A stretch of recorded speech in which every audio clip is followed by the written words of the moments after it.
Turks, Jake, Atticus, okay, look, so convincing. No, I'm pumped up, man. I'm ready to go. You give me 2 days not on the full show, and I'm raring, right? So I'm gonna let him have it today. So look, do heroes take a red eye so they can do the Monday show and take an early morning flight on Thursday so they can come back on Thursday? I don't know. I mean, I don't either. Actually, I do. Those people aren't heroes; they're just regular people, responsible. Okay, all right. Let's doing their jobs. Okay, so look, no, I asked, you answered. I'm happy that you're not, lazy like John Idarola, who decided to not take the red eye. Whoa! And was not here on Monday, forcing my crew on the main show to have to work double time. Just say, I'm just kidding. By the way, just kidding. It's crazy. It's crazy to do what Cenk does. It's not healthy, right? So I'm glad that John did what he did, but I am a little bitter about it. That's right. I am not healthy. Okay. Anyways, all kidding aside, guys, we're gonna have a great show for you guys today. And then at 9 o'clock Eastern, I'm gonna be on Cuomo. Now get a load of this, drums. I'm going to be debating Barack Obama's record. Oh my God, I thought you were gonna say Barack Obama. I'm like, what? I was about to lose. Well, one day. No, Bakari Sellers will be defending Barack Obama's record. I will be critiquing from the left. So that actually might be the first time in television history where that is. No, actually, I used to do it on MSNBC. Oh yeah, how did that turn out? Anyway, so let's get to it because we got a lot to critique today, including, of course, Donald Trump. Yes, this story should concern everyone who actually believes in justice. Donald Trump has ordered the Pentagon and top military officials to rescind medals that had been given to individuals who were part of the prosecution of a Navy SEAL. Now, this Navy SEAL was acquitted of premeditated murder charges, but I'm sure you've heard of him. Navy SEAL Eddie Gallagher is his name. But he was found guilty of one of the charges, and I'm gonna give you the details in just a moment. But first, here's what Donald Trump had tweeted. The prosecutors who lost the case against SEAL Eddie Gallagher, who I released from solitary confinement so he could fight his case properly, were ridiculously given a Navy Achievement Medal. Not only did they lose the case, they had difficulty with respect to information that may have been obtained from opposing lawyers and for giving immunity in a totally incompetent fashion. I have directed the Secretary of the Navy, Richard Spencer, and Chief of Naval Operations, John Richardson, to immediately withdraw and rescind the awards. Now look, understand what he's doing here. This is a political move, and it is a punitive measure against lawyers who prosecuted someone who was facing serious charges, and he was facing those serious charges because his own peers, his own Navy SEALs turned him in. So let me give you the details on that. Gallagher was turned in by members of his own SEAL platoon who accused him of stabbing a captured and wounded teenage fighter repeatedly in the neck with a custom hunting knife in 2017. He was also charged with obstruction of justice for threatening to kill the SEALs who reported him. So those are serious charges from, again, his peers, other members of the military who thought that his actions were inappropriate. So what did Trump want to do? Like not investigate this, not have lawyers prosecute this? Exactly. Yes. That is an incredibly dangerous precedent to set. Okay, yeah, so let's break this down one by one. First of all, the president interfering in these situation is terrible to begin with, right? I mean, imagine if Obama stepped in and said, I want to rescind medals given to some of our soldiers or our troops. The right wing would have lost their minds. How dare you? You don't know anything about service. And by the way, from a coward who ran from Vietnam 5 different times, 5 different deferments. Bone Spurs, like Commander Bone Spurs is now rescinding medals? Are you kidding me? That's step one. Step two is, look at the message that he's sending. Commit war crimes. Yep. And he says, I'm doing it because I'm patriotic. No, you're not. You're saying that the other SEALs, all of the other SEALs who turned him in are liars. And that you're insulting all of those SEALs. And he threatened to kill the other SEALs if they turned him in. So, and now the precedent you've said is, hey, go murder at will against the laws. And of course, that's step 3 is, doesn't respect the rule of law ever. Doesn't believe in our judicial system and doesn't believe in the government. But going back to step 2, and the problem with that issue is, then you say not only should you commit war crimes, but you should also threaten to murder your fellow troops if they are going to turn you in and follow the law. It couldn't get worse.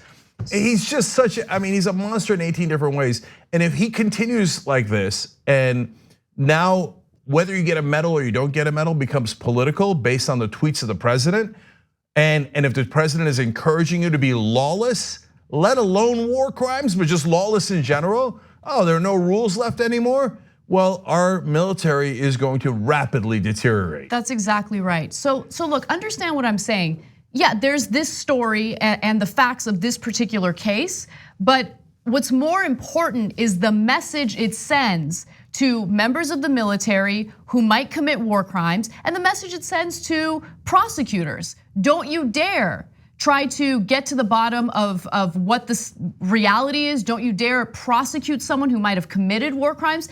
The president is now taking punitive measures against these prosecutors. And by the way, look, this story has all sorts of twists and turns that I do want to get to. As I mentioned, several of the Navy SEALs turned him in. They are the individuals who were concerned about it. But there was one person who testified, one of the Navy SEALs who testified, actually he's a medic, who he changed his story, and he was a witness that was called on by the prosecution, right? So this was a twist in the case that I want to share with you. His name, it was Corey Scott. He testified on behalf of the prosecution that Gallagher had indeed stabbed the prisoner with a hunting knife. However, during cross-examination, he revealed that he put his thumb over a breathing tube after Gallagher stabbed the wounded fighter, causing his death by asphyxiation. Now that was a surprise twist during the testimony that prosecutors didn't expect, because again, he changed his story completely when he went up there. One other thing to consider is that there was a lead prosecutor who had to be taken off the case because he had basically spied on the defense attorneys, and that made him disqualified. But he is not one of the individuals who earned any type of medal or any type of recognition. Gallagher was also convicted. He was convicted of only a single charge related to posing for photos with the body of the teenage captive. He was sentenced to 4 months confinement and a reduction in rank to special operator first class. And one of the reasons why it was difficult to find him guilty is because there was no body. They were unable to do an autopsy. So there was no way to verify what that testimony was when the witness changed his testimony last minute. So there's a couple more issues about the facts of the case, but let's establish those facts.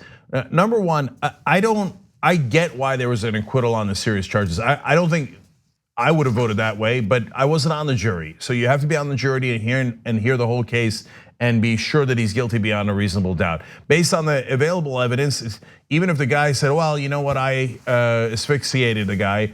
Well, Gallagher stabbed him, a 15-year-old in the throat anyway, trying to kill him. That's called attempted murder. But I understand the complexities of the case, and I'm not arguing with the acquittal, right?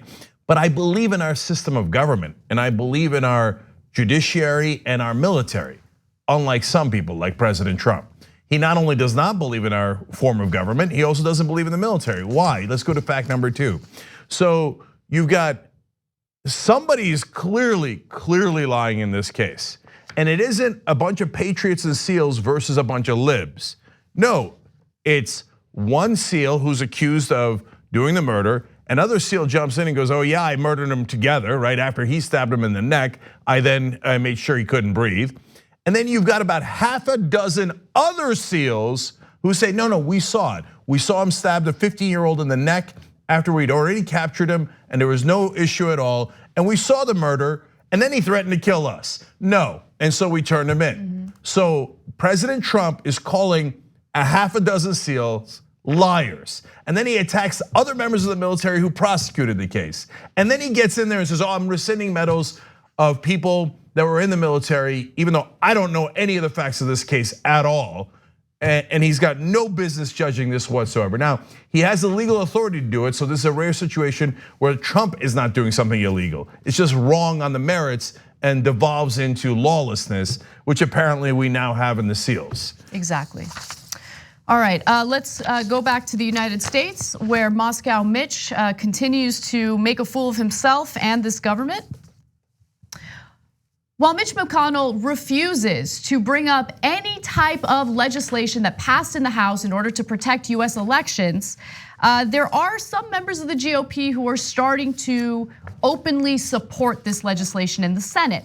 Now again, Mitch McConnell over and over again has blocked this type of legislation. And it's not a political ploy by the Democrats. A lot of these bills that passed in the House were bipartisan bills. They were efforts in order to protect our elections from any type of foreign meddling. Again, McConnell does not bring that up for a vote. Well, Susan Collins has openly said that she supports at least one of these bills, and she tweets the following: Russia's efforts to interfere in our elections remain relentless. I'm proud to join Senator Mark Warner in co-sponsoring the bipartisan FIRE Act to require presidential candidates to immediately call the FBI if they are contacted by a foreign power attempting to target our elections.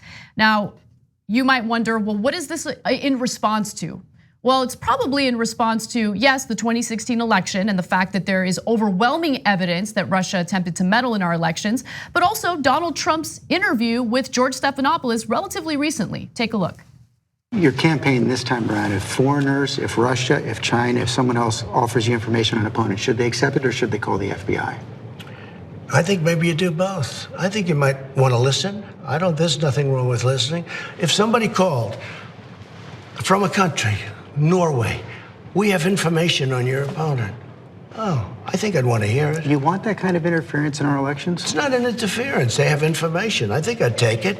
If I thought there was something wrong, I'd go maybe to the FBI if I thought there was something wrong. Yeah, that's illegal. And so even if it comes from Norway. Okay, and he just says outrageous things and things that are illegal all the time. So we've gotten used to it, but we shouldn't. If anyone else, if you're running for local council or you're running for Congress, if you're a progressive running for any seat in the country and Norway comes to help you, or China or any other country comes and gives you information, you must turn them into the FBI. Okay, and not accept the information. It is illegal, and I guarantee you, if you're a Democrat, they will prosecute you for it. They don't care about hypocrisy at all.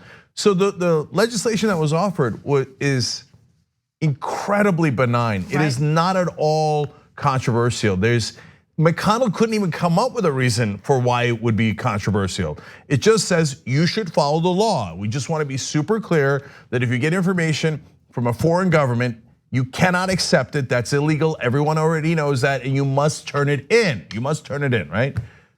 So McConnell, why are you opposed to that? Oh yeah, well, no Republicans voted for it, and no Republicans are going to vote for it. Okay, so you're all traitors.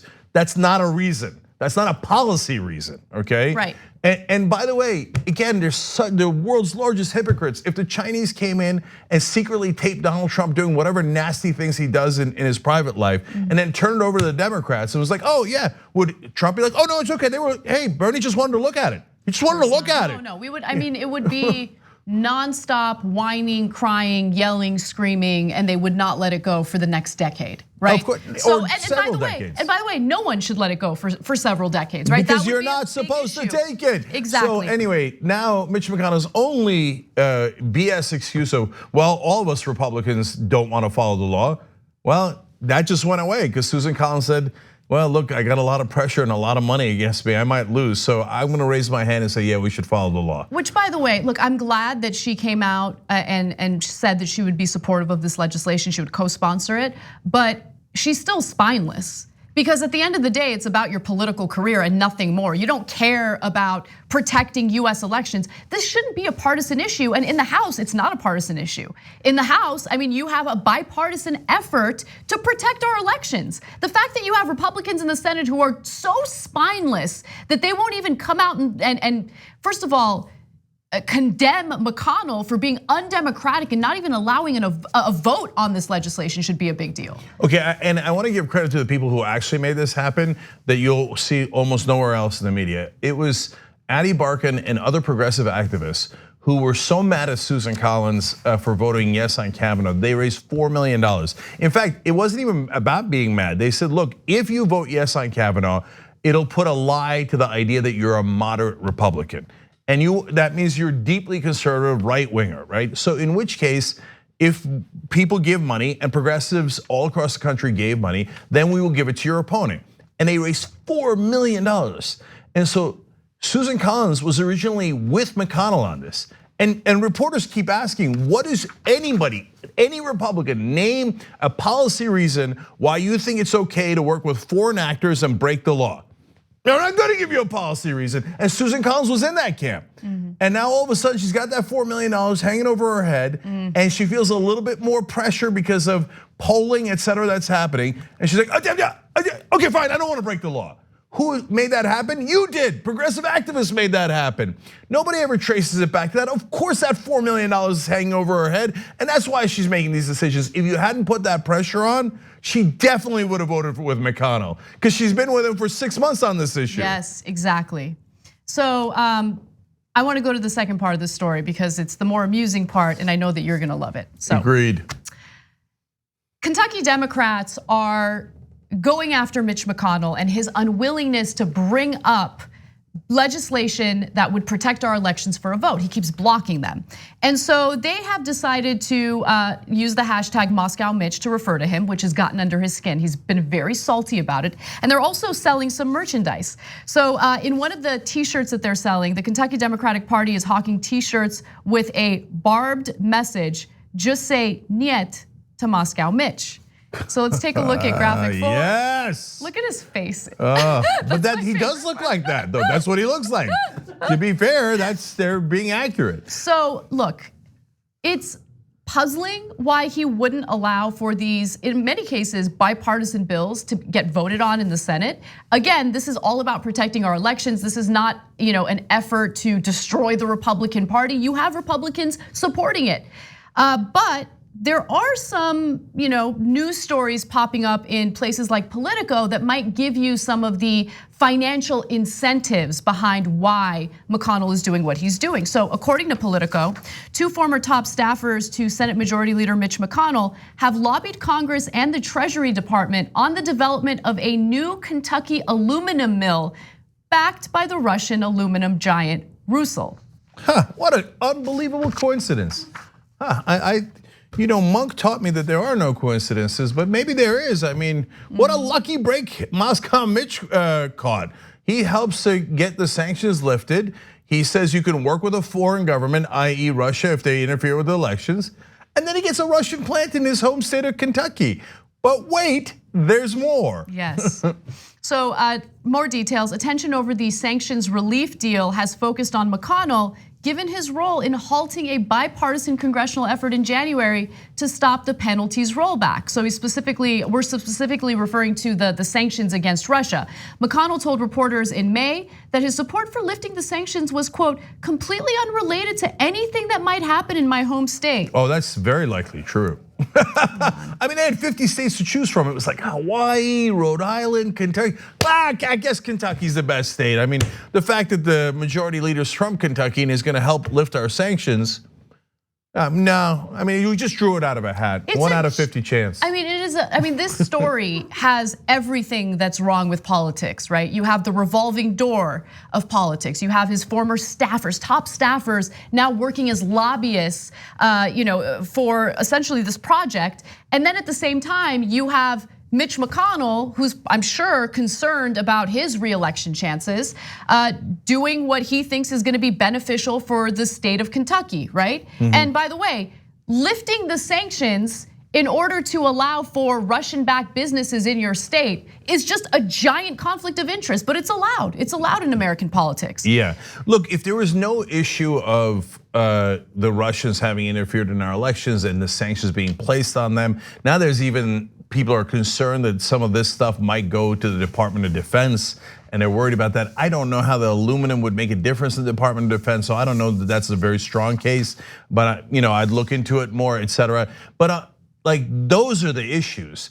If you said, hey, a majority leader uses power to get a plant in his home state, that's normal politics. That isn't an issue at all. I mean, and if you worked with, let's say, Toyota, and that's a Japanese company, who cares? But Japan didn't try to interfere in our elections. They're not on a sanctions list. They're not the oligarchs working with Putin, etc., etc. So that's why it's deeply problematic to do it in this way. But I actually think Politico, and get a brace for impact here, did a great job. This is a good report. Yeah, it really is.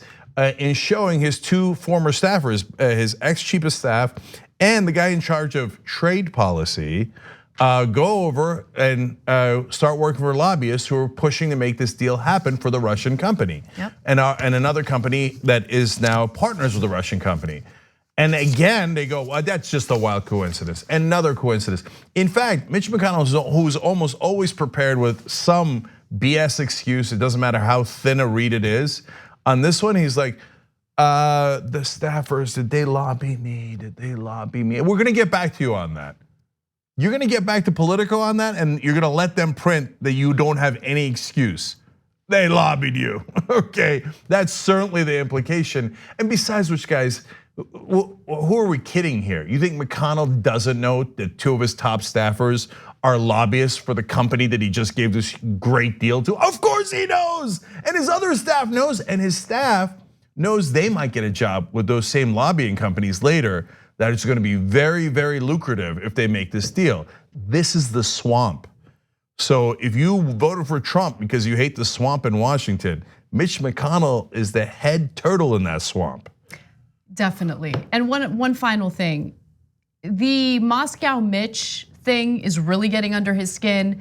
Dana Milbank in the Washington Post wrote an opinion piece and titled it something along the lines of Mitch McConnell is a Russian asset. That got under his skin. Listen, pressure works. And right now it might appear like we're just stressing him out, but let's keep applying that pressure, because at the end of the day, the most important thing is getting that bipartisan legislation passed to protect our elections. I'm glad you said that, Anna. So one more thing about that. The reason why he's a little freaked out is because he's never really had to fight Democrats his whole career. Yep. They usually just surrender either right before the battle or the minute the first shot is fired politically, Schumer collapses in a pile, right? And the media is constantly, if it's an establishment Democrat or an establishment Republican, like, yes, sir, absolutely, sir. If you say your staffers had nothing to do with it, sir, they obviously had nothing to do with it, sir, right? And the fact that the media and the Democrats are not immediately collapsing has got to have him flummoxed. He's like, well, I don't understand. Why didn't they surrender? This is super weird. And so that's why he's discombobulated and he's trying to withdraw into his shell. All right, we got to take a break, but when we come back, we're going to do an economy-related segment, which I'm really excited about. We're going to give you an update on that Equifax settlement, which is Dromsy to the core. But we're also going to talk about how the Fed lowered interest rates and how disastrous that is. Come right back.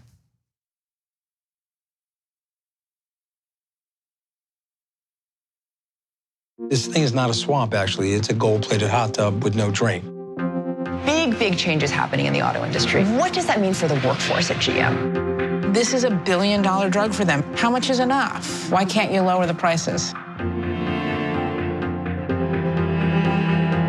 Here's a New York Times in case you need one. As you know, I've subscribed to this. I think it says I'm 10 years old. Do you know that? Know thy enemy. The Weekly, all new Sundays at 10 on FX.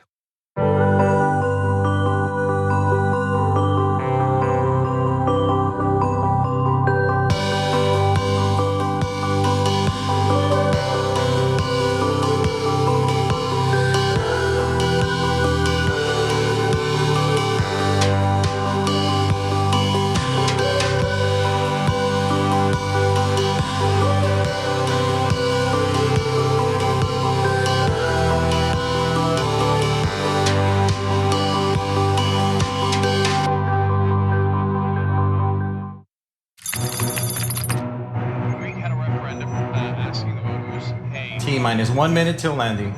TYT broadcast controllers, listen up. Give me a go, no go for landing. Sound? Audio is hovering at minus 12 decibels. We're go. Streaming? We're go. Snacks? We're good. Iguana? Sir, we are go for landing. Okay, everybody. I want this to go off without a hitch. Sir, I've been looking over this joke for the past hour, and with the Bannon firing now weeks old and waning in English, Johnson, English. What are you trying to tell me? This joke isn't going to land, sir.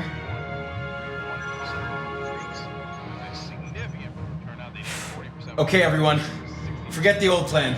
From this moment on, we're improvising a new joke.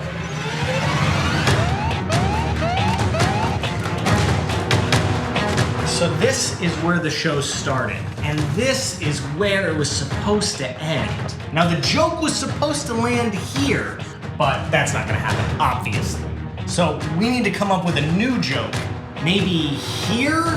Hits are dropping, streams are failing, retweets are stopping. 40 seconds. All right, team. We gotta find a way to make this fit into a joke about this that will appeal to them. 30 seconds. We are officially out of time. We need to act now. Sir, I think our best course of action is to let Jink try to land a dad joke. That's the deal? That's the deal. All right, everyone, to their stations. Social media team, brace for unfollows. 10 seconds. As for the rest of us, all any of us can do now is wait and hope. This is gonna be the worst disaster TYT has ever experienced. With all due respect, sir, I think this will be the finest hour 2 yet.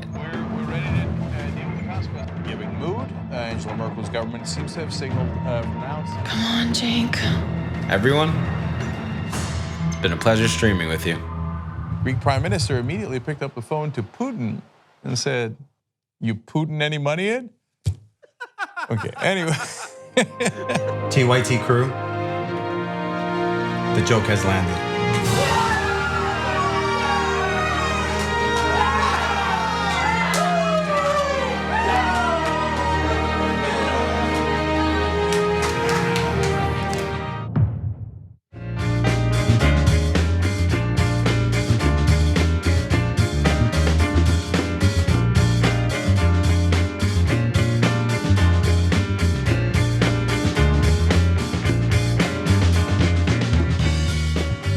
All right, back on the Young Turks. All right, first let me read some comments. Member section first. By the way, if you're a member, you get to see the rally that we did in Detroit before anyone else does. I don't think we got it up on YouTube yet. So a lot of things members get to see first. So tyt.com/join. All right, so let me go to those aforementioned members. Norse Valkyrie writes in, it just became my birthday, midnight in Norway. What a way to start it. Well, excellent. Happy birthday, all the way in Norway. Norway.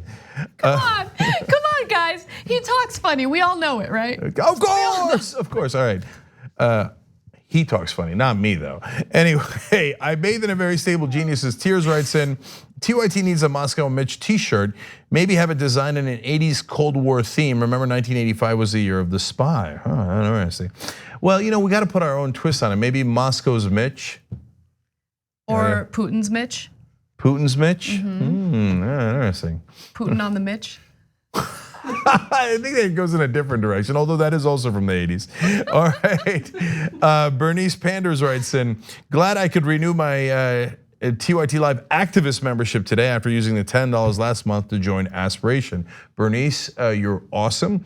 Everybody, number one, aspiration.com/TYT to move your money to a place where you're gonna have peace of mind and get the best rates.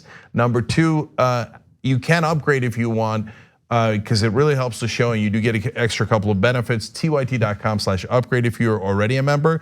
And last comment here is Megan McGilloway says, I wish Anna would do, what? This is new, sorry. I started reading it, so I don't know what the rest is, so I'll read it and we'll find out. I wish Anna would do a makeup tutorial for her daily look. Oh, thank you. It's always perfection. Thanks. See, if I'd read this earlier, I wouldn't have read it on air. Tell me more. Okay, there is more. Liner so sharp it can cut right through any conservative propaganda. Yes. And I need to know what bright pink lipstick shade is that she's always wearing. Nice. I switched it up today. This shade is Brave by MAC. Whoa, okay, how's that for fitting? Okay, do they have any shade called Salty? I'm sure they do. They have all sorts of names. I'll look into it. You should come up with that line. Yes. Anyway, so guys, I also want to tell you about a show that's coming up. Next week, we're launching a new summer show. It's got a summer run, like the networks now. It's called Agitprop, hosted by Hassan Piker about, whoa, damn. That looks good. That's actually made by one of his viewers, so that, hence one of our viewers. So that's awesome. I love that. Thank you for making that. And a combination of our staff as well. Anyways, it's for my post-capitalist perspective. So that's him getting ready to take on the fascists. I guess that makes him the Bear Turk. Anyway, but the first person he's gonna take on is me in the inaugural show next week on August 6th. We're gonna have a debate. He's going to be to the left of me. So buckle up and brace for impact. Anna's worried about me up against the Bear Turks. So let's see what happens. I've been dipping my feet in that world, and just be ready. That's all I'm saying. I hear you. I hear you. Okay, feet have been dipped. Okay. Norway. All right, so let me tell you more about what's going on. We have a new partner, The Weekly. One of our latest sponsors is The Weekly on FX. From the New York Times, The Weekly is a new television series in pursuit of the truth. Each half-hour episode features a Times journalist investigating one of the most pressing issues of the day and brings unparalleled journalism to the screen. From the collapse of the taxi medallion industry to the impact of GM's transformation to an automotive tech company.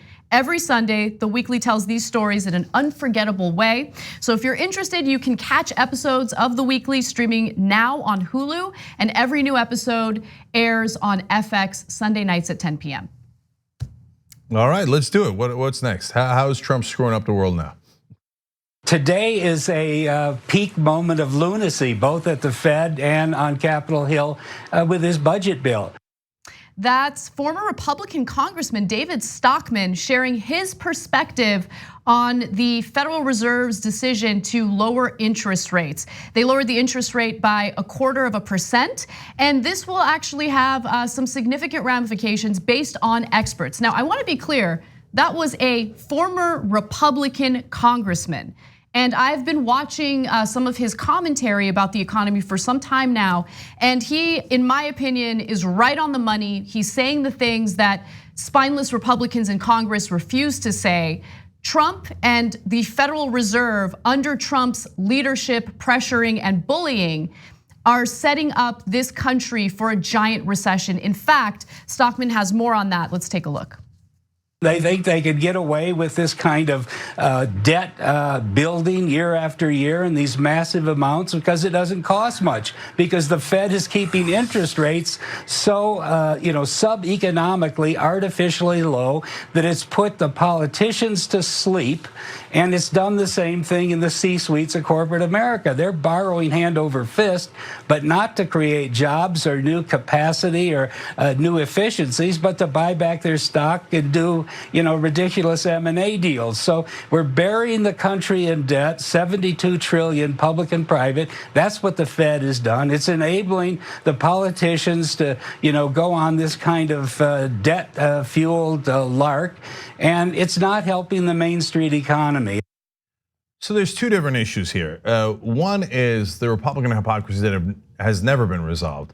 They give away so much in tax cuts under Reagan, George W. Bush, and now Trump, that it can't possibly be paid for in spending cuts. Even if you cut the government to the bone and you said, hey, you know what, Social Security and Medicare, we lied to you guys. We took your taxes all that time and now we're cutting it drastically. Even then you couldn't pay for all the tax cuts for the rich, right? So they never resolved that in the Republican Party, and it was always a lie. So their policy was never to balance the budget, and that's why Republican presidents never do. And yet, a lot of the media goes along with that mythology. Oh, Republicans are for balanced budgets. Really, which one? The last Republican president to leave office with a balanced budget was Dwight Eisenhower. So Stockman has been actually fair and consistent on that for a long time. So you just have to make up your mind. Is your priority tax cuts for the rich, or is it balancing the budget? And the jury's in on that for what the Republican priorities are. Now there's a second problem, which is specific to Trump. These tax cuts have overheated the market. It's created this giant bubble, and in that bubble you have what? Inflated prices because of the stock buybacks. So the companies buy back their own stocks, which increases their value artificially without actually producing anything more or investing in themselves. In fact, one of the reasons the Fed cut the rate is they said, we're worried that the companies are not investing in themselves. And that does not bode well for the future. So later they will look back at this and go, oh, we should have known. This was a classic bubble. I mean, it doesn't get any more classic than this. But as we're in the middle of it, everybody's going along except a few brave guys like Stockman, who's a Republican, calling up the bubble and going, it's gonna pop. It's definitely gonna pop. Yes, in fact, one of the interviews he had, and this is prior to the Fed's decision to lower interest rates, was when he cautioned about this pressure to have consumers borrow, right? So the idea is lower interest rates, wages are stagnant, we all know that, and inflation continues to go up. By the way, lowering interest rates allows inflation to continue to go up, so that's an issue. But he said, look, the idea behind lowering interest rates is let's have the consumers continue borrowing more, but they can't borrow more. So he mentions, and I'm glad that there's someone talking about this on places like CNBC. He specifically mentions that consumers are at peak debt. They can't take out any more debt. So you have record debt right now, coupled with stagnant wages. And he's right, the real economy is in a lot of trouble. He's also right about one other thing, this. Trump is out to lunch. He's an economic ignoramus on monetary policy. Exactly, and he also talks a little bit about how, look, Trump has his own interests in lowering the interest rates, right? Because he's got a lot of debt, a lot of adjustable rate debt. And so, oh, that's interesting. Yes, and I'm not just saying that, okay? This is something that's been reported on. In fact, let's go to this next video. It talks about it in a little more detail. President says he's paying interest rate. Well, you know what? He's actually quite accurate about that. There have been reports that the Trump organization has about $340 million in adjustable rate debt. So that's might be one reason why he's paying more if rates are going up. But they've been coming down. And there's some cognitive dissonance here, guys, because when you look at what he says, it's the strongest economy in history, so we should have lower interest rates. That's not historically the way policy has worked. He is bullying Jerome Powell and the Federal Reserve to lower interest rates, not for the US economy. He doesn't care about us. He cares about himself. He's been using the office of the presidency to benefit himself financially since the very beginning. And even after Powell lowered interest rates, he still complained about it because he didn't think it was enough. Here's what he tweeted. What the market wanted to hear from Jerome Powell, and the Federal Reserve. That's not his, I thought it was J period. No, he wrote J, that's not his name. He's an idiot, I know. He really is an idiot. Jerome Powell and the Federal Reserve is that this was the beginning of a lengthy and aggressive rate cutting cycle, which would keep pace with China, the European Union, and other countries around the world. As usual, Powell let us down, but at least he is ending quantitative tightening, which shouldn't have started in the first place. No inflation. First of all, there has been inflation, there's no question about it. And one other thing, this discourages people from saving because you're not earning any interest on your savings account. It encourages people to take out more debt and discourages them from saving because they're not earning anything in their money or from their money. Okay, two more things about that. One is, look, if you're not familiar with all this quantitative reasoning and the financial situation, I don't blame you. So just make it real simple, right? So when the economy is doing well, you don't cut interest rates. You usually increase interest rates because you're worried about inflation running out of control. That would create a different problem because theoretically you have more jobs, and since you have that, there's more competition for jobs and wages go up, and then the products prices start to go up, and so you wouldn't cut interest rates when the economy is doing well because you might overheat the economy. Now, when you already have a bubble and you already have peak debt, not only at the personal level but at the corporate level, that is the very worst time to cut interest rates. So every economist knows this, and then you see people on CNBC, et cetera, snickering about it. And by the way, if you go to the CNBC website, they do, to be fair to them, they have economists after economists almost daily warning, it's gonna blow, and so what they're playing with fire here, and a great homework on, I had forgotten that he had money where he of course has debt, that makes a lot of sense. So it is actually somewhat a personal corruption on Donald Trump's part, when he wants to pay lower interest rates on his own debt, et cetera. But then that leads to the final thing, which is about what the Republicans do in general that is not specific to Trump. They've been doing this since Nixon, and people have written books about it. When they're in charge, they try to pressure the Federal Reserve to lower interest rates so that the economy will heat up and it will seem like they have a good economy. And they load up debt because again, you're spending into the economy, which then creates a better economy. And as soon as a Democrat comes into office, they go, oh my God, look at the debt. You got to get rid of the debt and the deficit, oh my God. And Federal Reserve, you better lower those interest rates. And the idiot Democrats usually go along to get pressure. And they're like, oh my God, oh no, okay, the Republicans are gonna yell at me. You morons, they've written books about it, right? And they fall into that trap almost every time. And so they do that. And when you increase the rates or you try to get rid of the deficit, then you take money out of the economy and the economy does worse. And then the Republicans turn around and go, you see that, you can't have a Democrat in office. You can't have one because the economy does so poorly. Now, as it turns out, Bill Clinton and Barack Obama, to be fair to them, I've got plenty of progressive critique of them, but they were good stewards of the economy, and the economy did boom in the long run in their presidency. And as you know, with George W. Bush, oftentimes with the Republicans, no matter how many games they play, they get caught, especially if Bush if he'd only had one term, the things that he set into motion would have exploded anyway, right? Then they would have blamed it on Democrats. But he had 2 terms, so he blew up before he could get out of office. And probably the same thing will happen with Trump. It'll probably blow up on his own term, even if it's just 1 term. But if he goes 2 terms, there's no way the economy doesn't crash. Oh yeah. Impossible. All right, we got to take a break. When we come back, we have an update on that Equifax settlement and how it will impact you. And then later in the show, I'm going to show you more examples of how Bernie Sanders is being pushed to attack Elizabeth Warren and vice versa, even after the debates. Come right back.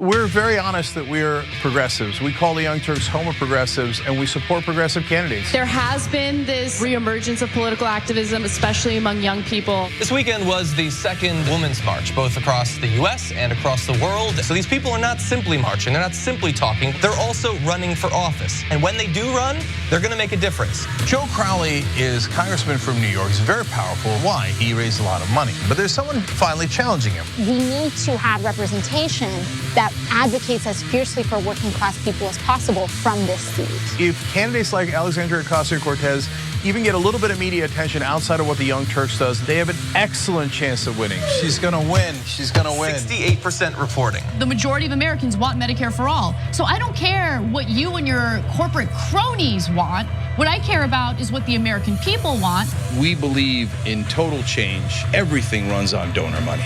And that is what we will fight, and that is exactly why they don't like us. We're having fun, it's election night. Alexandria Ocasio-Cortez has defeated Joe Crowley. Here we go again. Ladies and gentlemen, we got him. Down goes Crowley.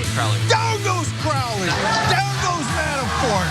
Down goes Cohen. Populist left wing with a gigantic victory in Mexico. Senator Gillibrand, you have made a pledge to no longer accept corporate PAC money. Women came out in record numbers in the primaries. They said, you'll be lucky to get one candidate. We now have 12 that have won their primaries. Bezos and Amazon announcing that they are going to go to a 15-hour minimum wage. We're making progress. Let's keep going. Many of these women made history. The biggest victories, all women of color. Rashida Tlaib and Ilhan Omar, Sharice Davids and Deb Haaland. For a long time, we have not had progressives in power. It's going to be something to behold. Welcome to Happy Hour, everybody. After a week of soul-crushing news, we break out the good stuff, good news, good videos, good people, and of course, drink good alcohol. That's the worst thing I've ever had. It's amazing. Beautiful. So glad to have you here. I know, I'm so happy to be here. No. Once a booger eater, always a booger eater, I'm telling you. I will say once a booger eater, always a booger picker. I mean, if you start making your bathroom life more exciting than your real life, I think it's a really dangerous world. I put that ice in there a while ago. Yeah, I can see. Oh, that's needed after a day like this. Cheers to Brett Ehrlich. Climax. Uranus smells like farts. Because of course it does. This is the worst sketch ever of a perp. But guess what, ladies and gentlemen? They found the guy. This is Sophie's super happy dog story of the week. Lauren Glouthier, who rescued a dog from a hunting dog shelter. She said she'd cuddle next to me and start sniffing that little spot on my nose. It turned out to be basal cell carcinoma that the dog sniffed out. Well, if that made you happy, just wait till you see the best thing ever of the week. This is one of the most amazing physical feats you'll ever see in your life. What it is the world's fastest cotton candy eater. And good morning. 1, 2, 3. And we'll see you next time. Hey Dave, as you can probably see, Skype froze. Frozen crashed.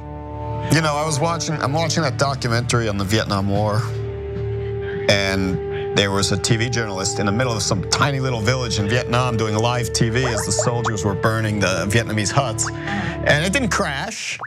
And that was 1965, and he was in Vietnam.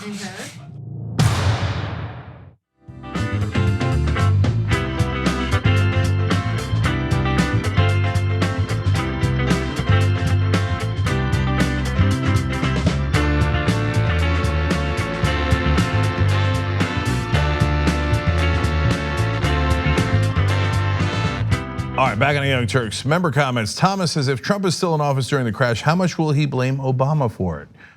Correct answer, 100%. He'll be like, Chuck, you know what Obama did back in 97 is what caused this. Anyway, Surf2Die4 says, fake news, Trump doesn't pay his debts regardless of the interest rates. That's true. For the moment being, the ones that he has to the Deutsche Bank, he is still maintaining miraculously. It's probably the longest he's ever gone without going bankrupt. But he might be paying them with Russian money. Like the fact that no one talks about the money that he owes the Russians It's unbelievable. It's insane. His sons have said repeatedly, we borrowed all of our money for the golf courses from the Russians because they like to play golf. Okay, so anyway, but that's an interesting note. And last one is pessimistic cynic, but fun at parties. Oh, I'm so into you. Maybe Dems let GOP do these things because it benefits them as well. Yeah, and look, let me be clear. They're on a sugar high right now, right? But it's like one of those things where you're doing something naughty and you know it's naughty, but it feels good at the moment, so you keep doing it, right? It's like raw dogging someone you met for the first night. Like, it's just a bad idea. Like, don't do it. It might feel good, but you might pay the consequences later, big time. I was already gonna say that what you're saying, it sounds too much fun, and then you went in the dog direction, and I'm like, okay. Okay. Well, we'll talk about Fed interest rates 1 minute and raw dog the next. Okay. Welcome to the Young Turks. In the context of the Fed interest rates. In the context. I think I am fun at parties. Come on. Oh, no, I can attest to that. Yeah. Okay. All right, and let me tell you about NordVPN. That's another way you can protect yourself and your online activity. VPNs help to protect you from hackers and any type of bad actor that wants to take a look at what you're doing online. Go to nordvpn.com/TYT to get a giant discount, 75% off for 3 years, and you get your first month free. All right, let's move on to the rest of the news. Equifax had agreed to a settlement which would essentially pay people who were affected by hackers about $120 or $125 to be specific, or you could opt for free credit monitoring. Now here's the issue. They didn't expect so many people to sign up and file for that settlement money, and it appears that they don't have enough money to pay, or at least the settlement doesn't have enough money to pay everyone who filed for the monetary settlement. So according to Forbes, some impacted customers won't even be getting the minimum $125 payout because the FTC failed to anticipate the number of responses it would get. The FTC is telling affected Equifax customers to opt for free credit monitoring instead of cash. In fact, the assistant director of the FTC Division of Privacy and Identity Protection told the public that the response to the settlement has been overwhelming and that millions of people have applied for compensation via the settlement website's claim forms. And he says, quote, a large number of claims for cash instead of credit monitoring means only one thing. Each person who takes the money option will wind up only getting a small amount, nowhere near the $125 they could have gotten if there hadn't been such an enormous number of claims filed. Now, I don't know, call me crazy, but I wouldn't want the credit bureau that got hacked to do credit monitoring for me. Crazy. You know, like maybe I don't really trust Equifax or their credit monitoring because they didn't seem to care too much about our security or our privacy to begin with. All right, so let's have fun with this story. So number one, I like how you assiduously avoided the name of the gentleman there. I know, I actually practiced the name before going on air, and then I decided no, I'm not even gonna take the risk. Let's Come on, it's a fun name, Robert Shoshinsky, okay? I know. Okay, so now, look, I don't wanna Shoshenk away from this story, so, okay, I'm the worst. Anyways, look, I'll tell you what the real story is. So they make it seem like, oh my God, it's just a slight miscalculation and now Equifax can't pay these people. No. At first, when I read the headline, I thought they were saying Equifax can't pay them because otherwise they'll go bankrupt and then they won't have the money to pay them. But no, that's not the story. It's because the FTC, i.e. Trump's government, made a really crappy deal with them, a settlement, where they only have to pay $31 million for one of the worst data breaches in American history. Gee, look at that. Oh, golly gee, we undersettled. We let another giant company get away with a tiny settlement given the depth of the problem. And they throw their hands up like, well, I guess there's nothing we can do now. You guys are all gonna get screwed. And now you're not even gonna get the $125, and we're gonna give you a credit that's pretty much useless. Well, I guess there's nothing we can do. Yeah, there's nothing we can do because you're corrupt. Exactly, yes. If the FTC had made a better deal, here, I can solve it for you right now. Everybody can have more money if we double the settlement from 31 million to 62 million, and we can keep going right? But the FTC doesn't want to do that because the Trump government is corrupt and will let corporations get away with anything. And then they frame the articles like, well, I guess poor Equifax, they can't pay. No, by the way, forget the settlement and forget the government. And they keep talking about like, oh, what is Equifax gonna do with its brand? And they're concerned that people might not use them anymore and this was gonna fix their brand. Why do you not use them anymore? You have no choice. Did any of us opt in to having Equifax monitor our credit? No, not a single person. They just do it. They do it without us having to opt in. They have all this personal data on us, which then is vulnerable to hacking because they don't care about protecting that personal information. And then we have to go out of our way to freeze our credit or to pay for credit monitoring or do all sorts of things just to protect ourselves. How ridiculous is that? Well, look, I could help the Equifax executives if they actually cared about their brand and et cetera, and making sure that people think that they're taking care of their customers. You don't have to have the government make you pay more. You could voluntarily say, hey, you know what? No matter what, I'm forget doubling the settlement or anything like that. I'm just, if we owe you $125, we're gonna give you $125. Boom, problem solved. And you're not it's not random people. It's only people who had their data breached, had those costs, and filed. Like it might have happened to me. I'm not filing, right? So only people who were like it was a significant issue for them and they're filing. It's not random Bob who wasn't affected by the breach at all. So they owe them the money. So you could just pay it. No, Equifax is choosing not to pay it. And the government is choosing to do a small settlement with them so that they can get away with it. And now let me explain the tricky pizzicky thing they're doing behind the scenes, because if you did file in order to get that $125, you were supposed to get that money. But now what they're gonna do is send you a follow-up email and you have to send them documents proving that you have credit monitoring already. If you don't have credit monitoring, then you don't even have the option anymore of that monetary settlement, which is ridiculous. But here's the thing, we all have credit monitoring through banks. You can do it through services like Credit Karma, which is what I use personally. I really like Credit Karma and it's free. So, and I trust them way more than Equifax's credit monitoring. So just make sure you have those documents ready and respond to that email and get your money because you're entitled to it if you've been affected by this breach. If you hear us say tricky pizzicky every once in a while in the show, it's a reference to an old political ad from the 1980s in New Jersey. And by the way, the guy Tricky Pizzicky turns out to be a wonderful guy. It was like a Republican smear job against him. But now we can replace it with Tricky Shoshinsky. It doesn't have a ring to it. It doesn't have the same ring. It's so close. Tricky Shoshinsky. Yeah, we'll work on it. Yeah. Okay, but the people who should really work on it is Equifax and the FTC. Yes. All right, so let's move on to some more post-debate analysis. They don't need Bernie telling them what kind of insurance they need. Michael Bennet very, very salty with Cenk in the spin room. This is following the second night of the Democratic debates in Detroit. Now, Cenk approached him to ask him some more questions about Medicare for All, and things got super heated. Take a look. I want to ask you about Medicare for All. That's fine. I know you and I have disagreements about it. That's right. It must be the cost issue that's worrying you because as you and I have talked about before, it would get rid of private insurance, but as you said, it replace it with a Cadillac plan. That would be awesome coverage. So is it just the cost that's worrying you? I don't disagree with that. I don't disagree with that. My point is that the American people are not about to give up their family's ability to make a choice between private insurance and a public option, which is what I am proposing. They don't want to give that up for the privilege of paying $33 trillion in taxes. I understand Bernie's position.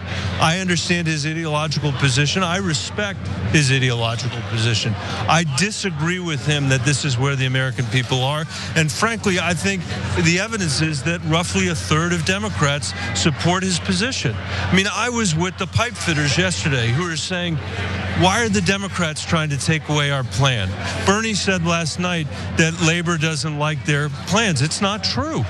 There may be some people that don't, but there are an awful lot that have negotiated it over a long period of time and don't want to lose it. And for us to give up the advantage of being able to be on offense and make the case that we're running against a president who's taken insurance away from millions of people, which he has, it's still fighting to take away insurance on a pre-existing condition with people who have pre-existing conditions.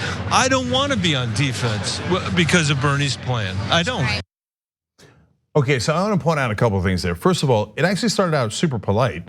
And he said, oh, we've disagreed about this before. And Michael Bennet is generally a very agreeable person and a very polite person. So, and as you noticed, I let him give his answer for a very long time. I did not interrupt him at all. And his person's trying to pull him away because they don't want him talking to me, right? But I let him give the full answer, even though I disagree with a lot of that. And I've talked to him about it before. And what was the original question? I was asking him about his own quote from a previous discussion that we had. So I could not have been any more polite, okay? And he started out polite in the beginning. And so now let me just quickly address some of the things that he said there, because a lot of it isn't accurate. So first of all, he said only a third of the Democratic voters support Bernie's plan. Wrong. Not remotely true.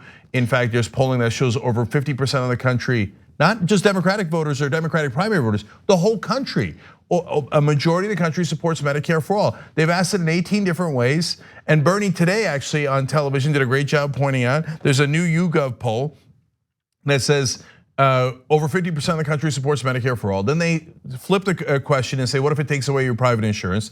The support drops. And they say, okay, what if it takes away your private insurance, but you have better insurance, which is the reality. And they don't even frame it that well for progressives. They give you all the details.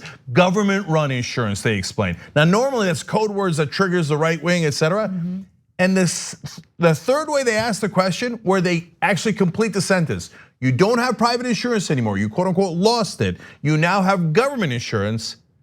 It scores better than the original Medicare for all question. So he's just not, let's put it this way, he's not being accurate about the polling. That's not true. Second of all, the pipe fitters, but you guys keep saying like, I argued for this provision in my using the union to get better health insurance. You did, and great job to the unions for doing that. But now you'll have better insurance, and then you could use that leverage for higher wages.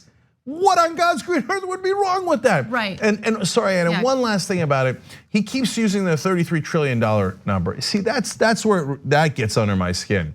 And I can tell you that now, and I would have been happy to talk to him about it further. That's a Koch brothers study, and it said 32 trillion, not 33 trillion. So you're quoting a very right-wing study, but in that study, they said it saves 34 trillion. So when you only put out one of those numbers, that is, I don't know if you mean to be misleading, but you're definitely being misleading. Yeah.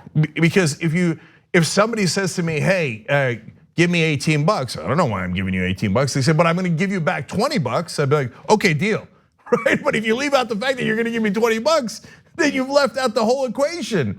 And it would be weird and misleading to say, hey, I'm just taking your money, but I'm not gonna give you something in return.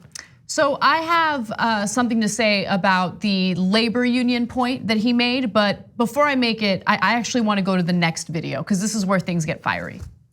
But the pipe fitters, they would have insurance. It's not taking away their insurance. They're happy with their insurance. They don't need Bernie to tell them what insurance they have.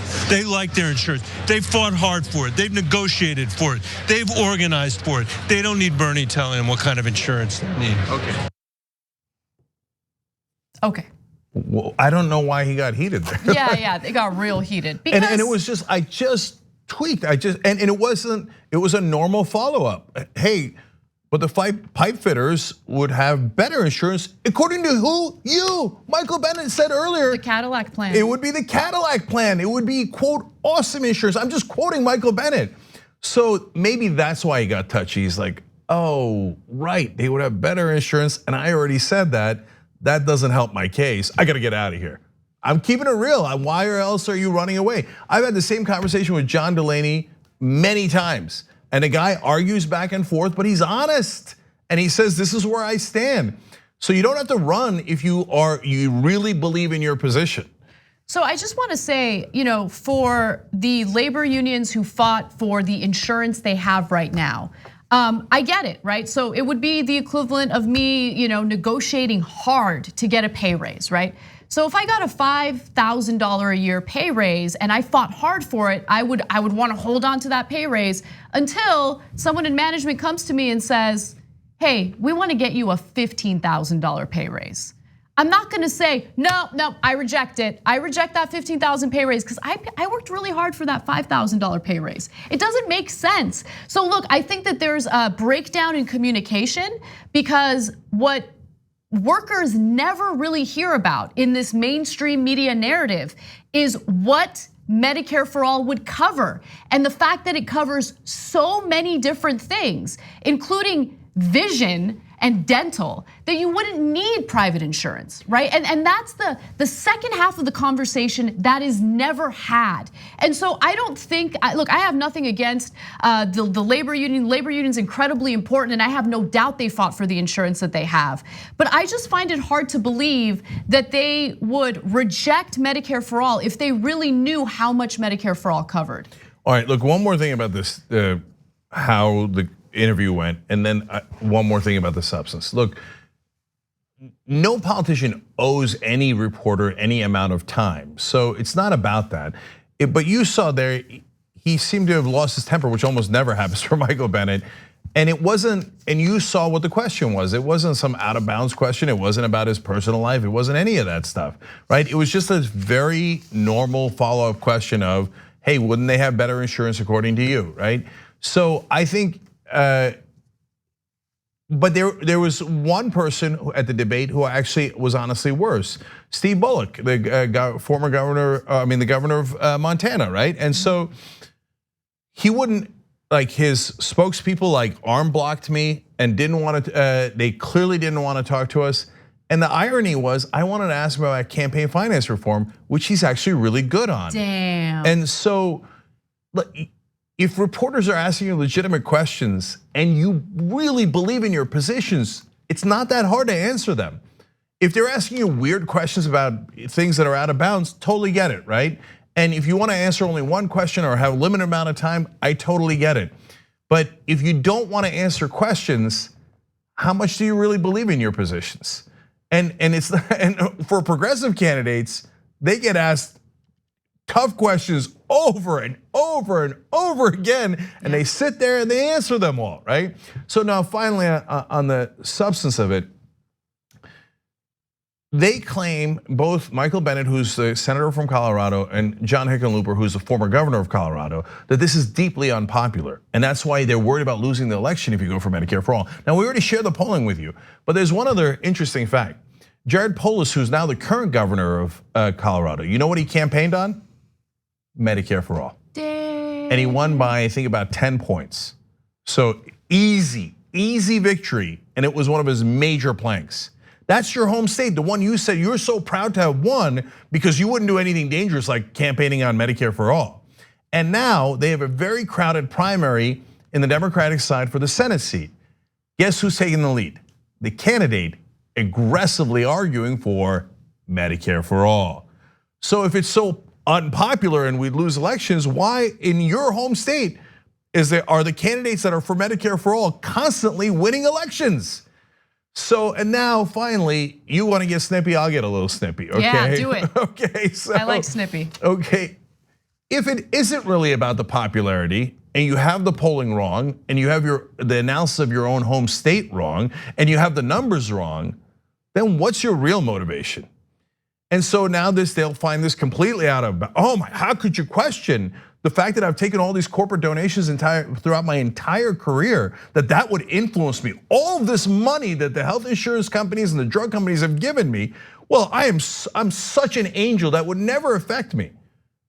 Okay, that's what you're saying. And I think that a lot of Americans, in fact, 96% of Americans think that corporate money corrupts politics. Yes. And not in a personal way. Michael Bennett's not at all a bad guy in person, right? but in a systematic way, in a systemic way. It's systemic corruption. So when you tell me you take millions of dollars in corporate donations and that it doesn't affect you, I'm here to tell you that 96% of Americans don't believe you. And you might find that deeply uncomfortable, but that's a reality. Go look up the poll.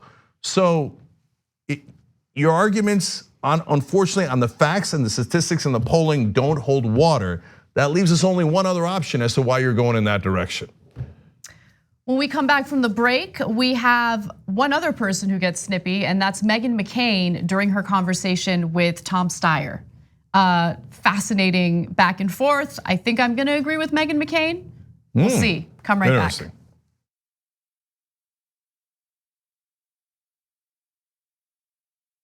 What he did to women has no place in America. At least he wasn't targeting children. Just because she's 18, now she doesn't matter? Step out of your social media bubble, Tim. A new party game is taking America by storm.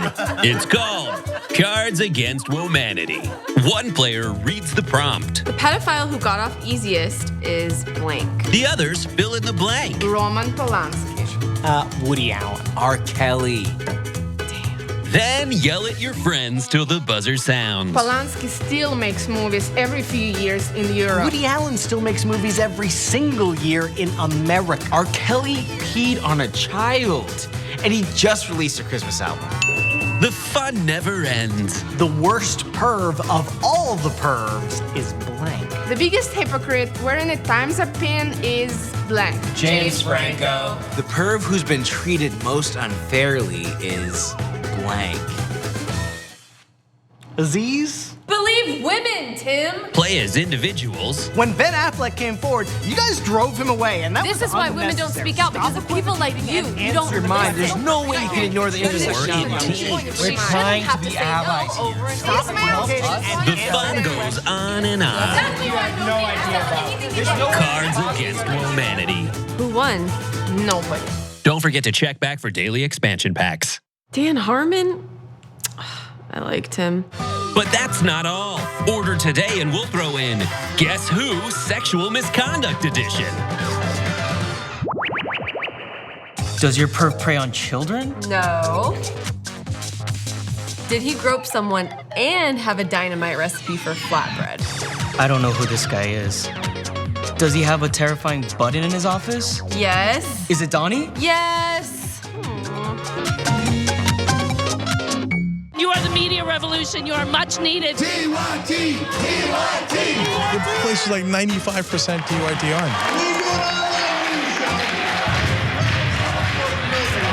You guys, the Young Turks, which is my favorite channel, we're getting that message out. Tank and the Young Turks do an extraordinarily good job.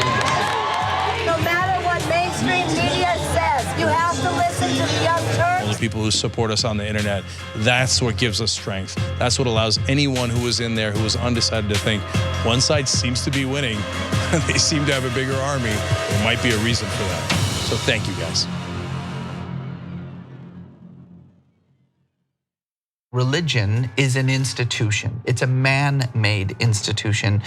And I mean that literally as in people with penises. It's a man-made institution, and any man-made institution is corruptible and corrupted. It's an ideology like any ideology, and it can be used to essentially promote anything good or anything bad, and that's what religions have been. And you're right that that's not what we're talking about. We're talking about something else. We're talking about the religious impulse or faith, if you want to use that word. But more importantly, I get this, these kinds of questions a lot from people who who are not religious or who are critics of religion, which, by the way, there's nothing wrong with being a critic of religion. Be a critic of religion.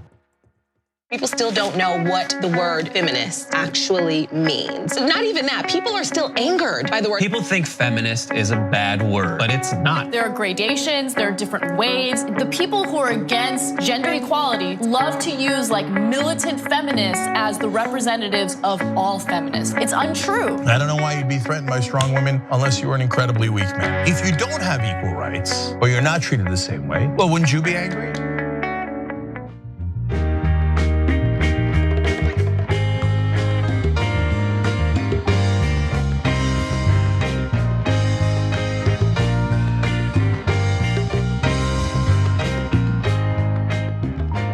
All right, back on the Young Turks. On our members section, Captain Cornball says, that's the most animated I've ever seen Bennett.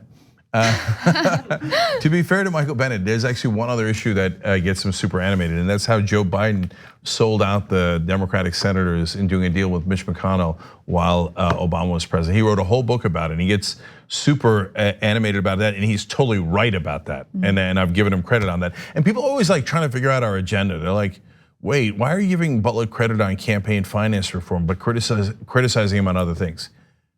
Because we care about the policies? Yeah, it's right? look, but they literally can't understand it. They're like, everybody's got an agenda.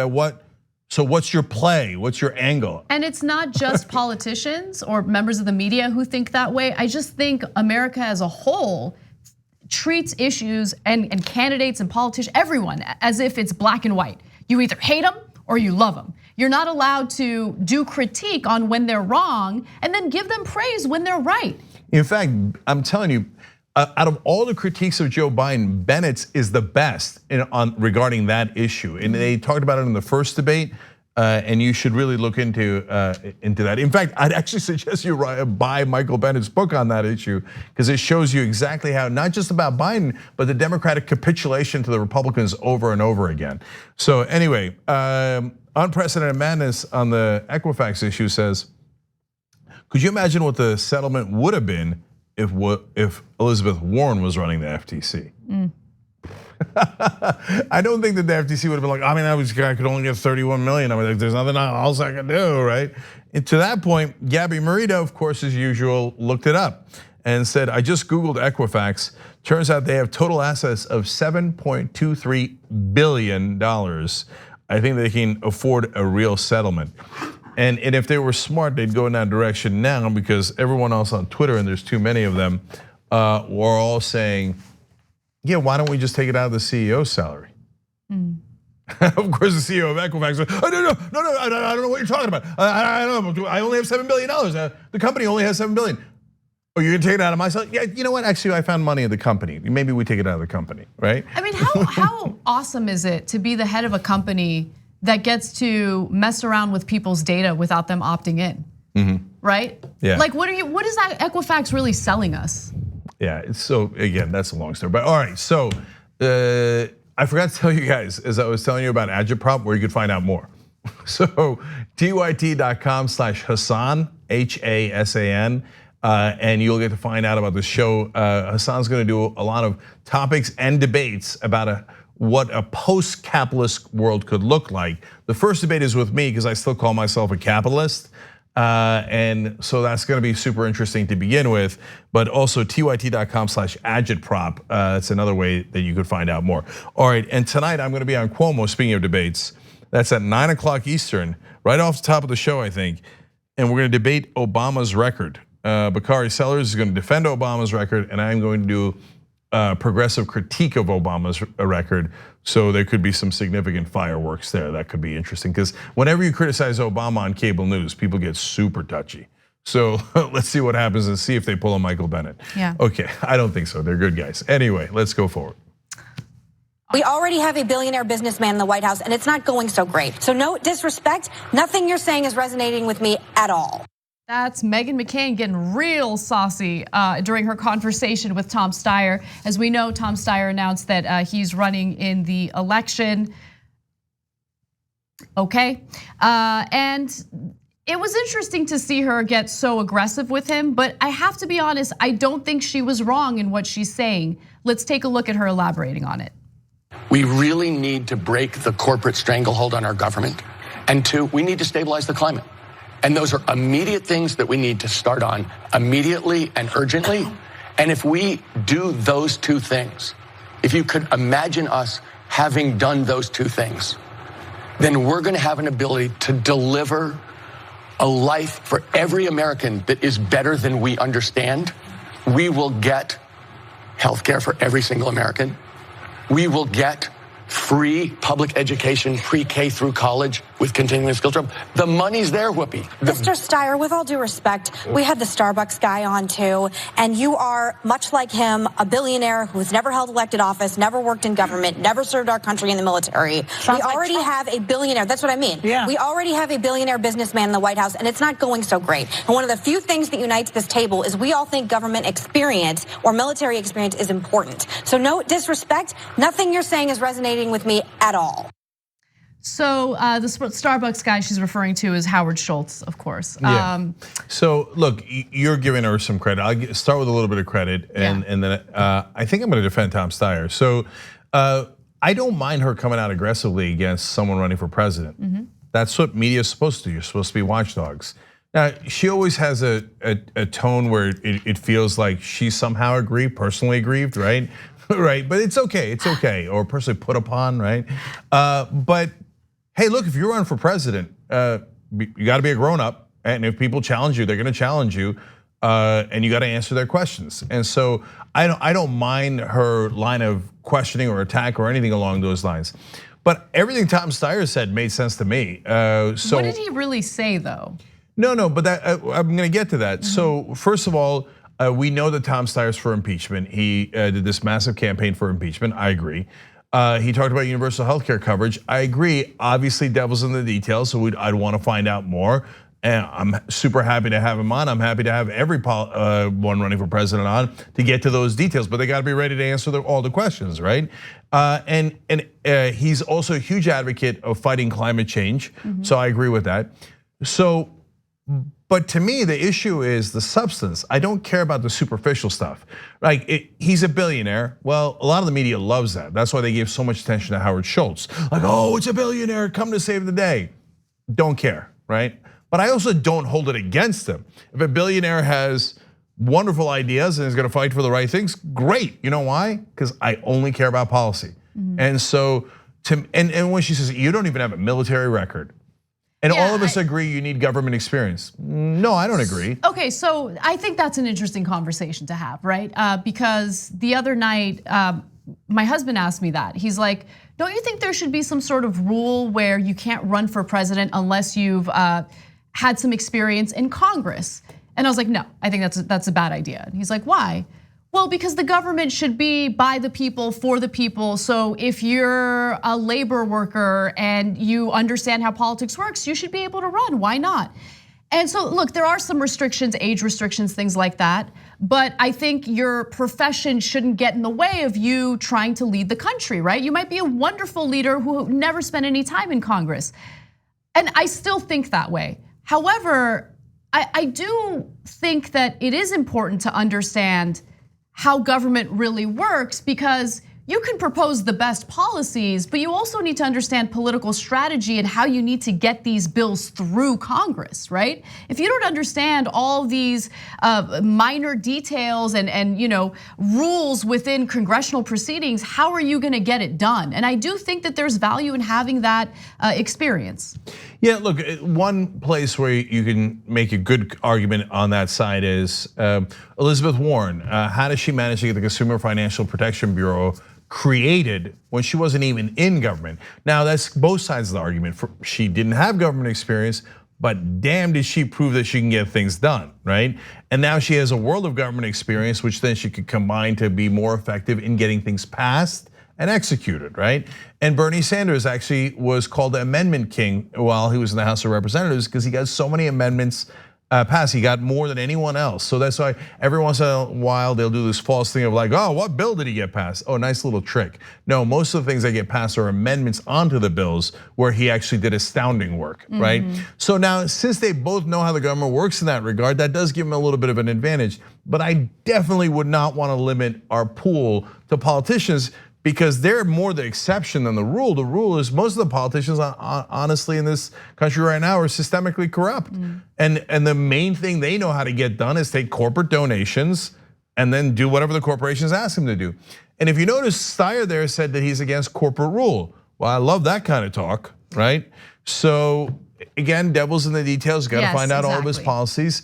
but he should be challenged. Just because you're a billionaire doesn't mean you get a free ride. And when you go on television shows, just because you're a politician doesn't mean you're like, oh, don't question him, right? And that has been the case for so long on television. So I kind of like Meghan McCain, a little bull in the China shop, but I liked it too. I thought it was a fascinating exchange. And one other thing I just want to note.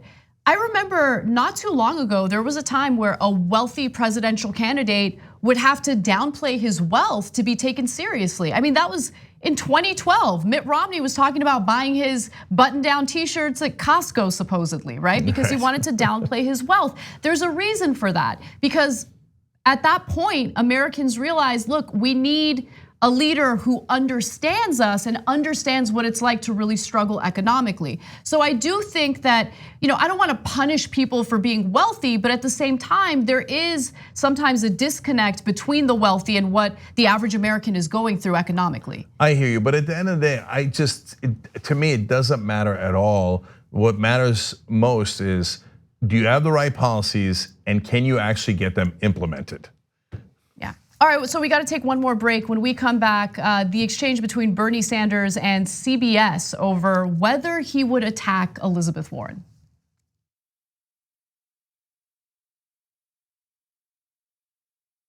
From this day forward, a new vision will govern our land. From this day forward, it's going to be only America first.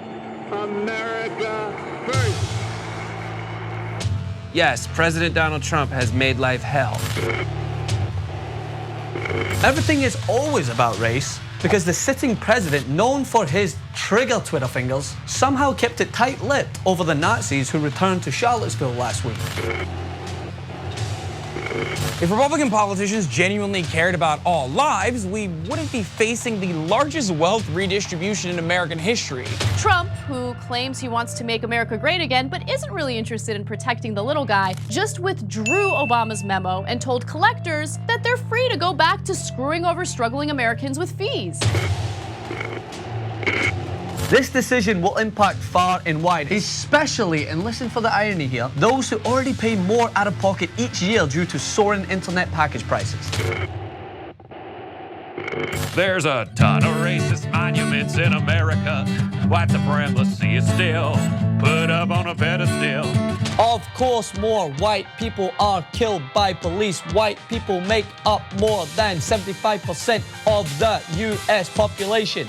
So you can justify your bigotry and feel better about saying these things at dinner, polite dinner conversation with a side of racism and home fries.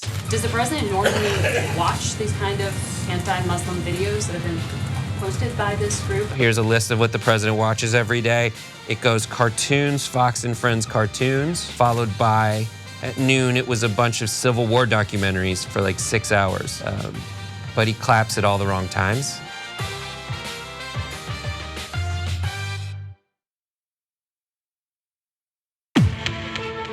This is the wildest, craziest motherfucking race I've ever seen. What are we gonna do? Not make brackets? Let us whisper of a dream. Wait a minute! All of a sudden, here comes Bernie! Good night and good luck, everybody. These are the two most unpopular candidates we have ever had in our nation's history. Jesus Christ, there's significant boos every time Hillary Clinton's name is mentioned. Everyone I know is voting for her out of fear. He was looking at Donald Trump's hair like it was cotton candy. That's right. Get him out. Get him out. It's political game. They don't care about lives. Bow your head. This is what we mean by the establishment press. Do you trust the establishment media? Yeah, no. We have a good time on this show. What else are we gonna watch? I just shot a clip. It's time sensitive and it needs to be edited right now. Did anybody call for an editor?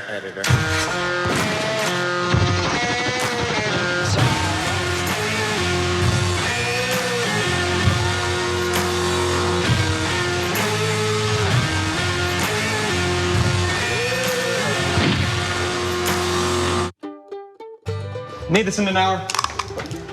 But you're an editor too. They did 100 squats a day for 30 days straight. I was like, How hard can that be? That doesn't sound very hard. So I'm gonna try to do this for 30 days and see if there's any difference in my physique. 3 weeks later. Steve, how is your exercise regimen coming along with your squats? No, I did 100, 100, 100, 0, 0, 0, 0, 0, 0, 0, 0, 0. You're pacing yourself. Yeah.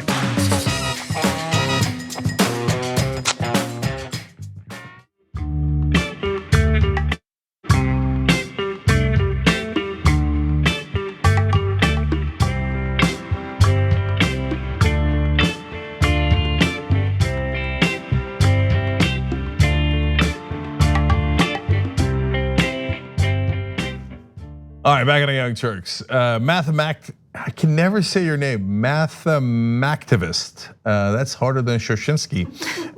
So writes in, whenever they question TYT and Cenk, I think of things like this new program, Agitprop with Hassan, which actually challenges Cenk rather seriously. Dude, we're gonna do a 2-hour debate, okay? Buckle up, brace for impact. Anyway, and he says, that's why I'm a member. I don't agree with Cenk on everything, but he respects dissent and disagreement. You definitely do. Okay. Definitely do. Could you imagine in the middle of the first Agitprop, I get like all Michael Benetti and I'm like, you're against the pipe fitters, and I walk out. I can't imagine it. You do welcome people who disagree with you all the time. I got an email actually from one of our former colleagues who's a good friend of mine, and he wanted to say good job in challenging Cenk about that Marianne Williamson interview, and I was like, I mean, I do it all the time. I feel like I challenge you all the time, and you never get like snippy with me. And next time I'm bringing out the pipe fitters. All right, last one. Dana Kramer says, everyone running for president, huh? What if Trump calls? I'm sure he thinks he can own you. It might be fun, Cenk. Oh my God. Oh, that would be amazing. Well, look, Donald Trump is a very stable genius. So I might be a little afraid to have a conversation with him. I mean, he's inside my head and he's playing 3-dimensional chess. Well, maybe he should come on here and show me how good he is. That would be the best day of my life. No way.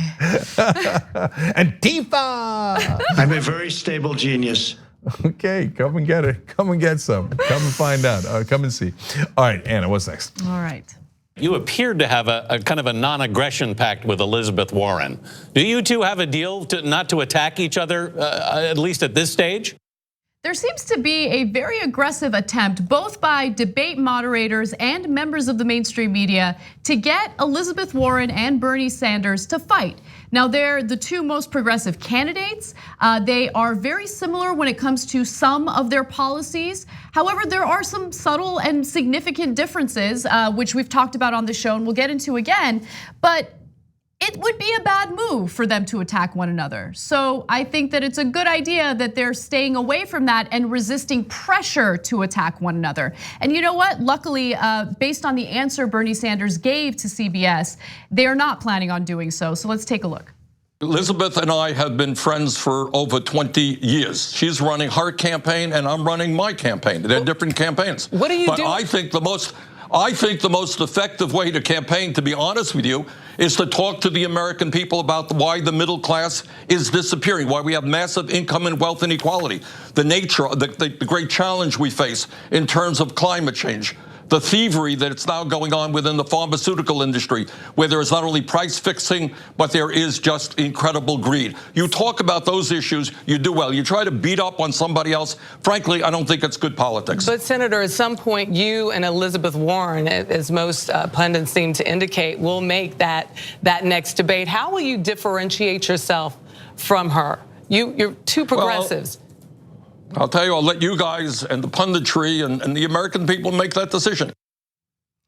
So it's amazing to me because I get the sense, and maybe I'm wrong, that the media thinks that they're the same, like they're exactly the same, and that it is Bernie Sanders' job or Elizabeth Warren's job to attack, like they have to attack one another to make their case for why they're the best. And it's frustrating because he's absolutely right there. First of all, they never read the policy. They don't care. They don't care about the policy.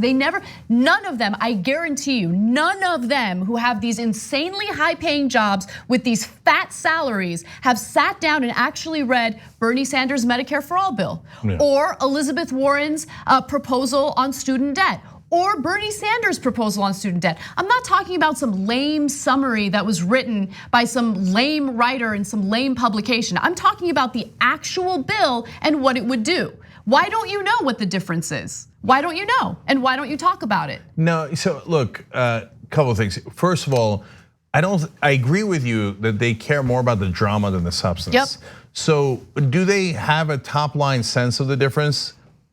I'm not sure. Do they know all the details? I'm sure they don't. Okay, I'm keeping it real, right? But they don't really particularly care about that. They care about the fight. Yes. Right? And so is there a little bit of group thinking, well, if those progressives fight, they might actually hurt each other's causes and we all kind of have an establishment bias?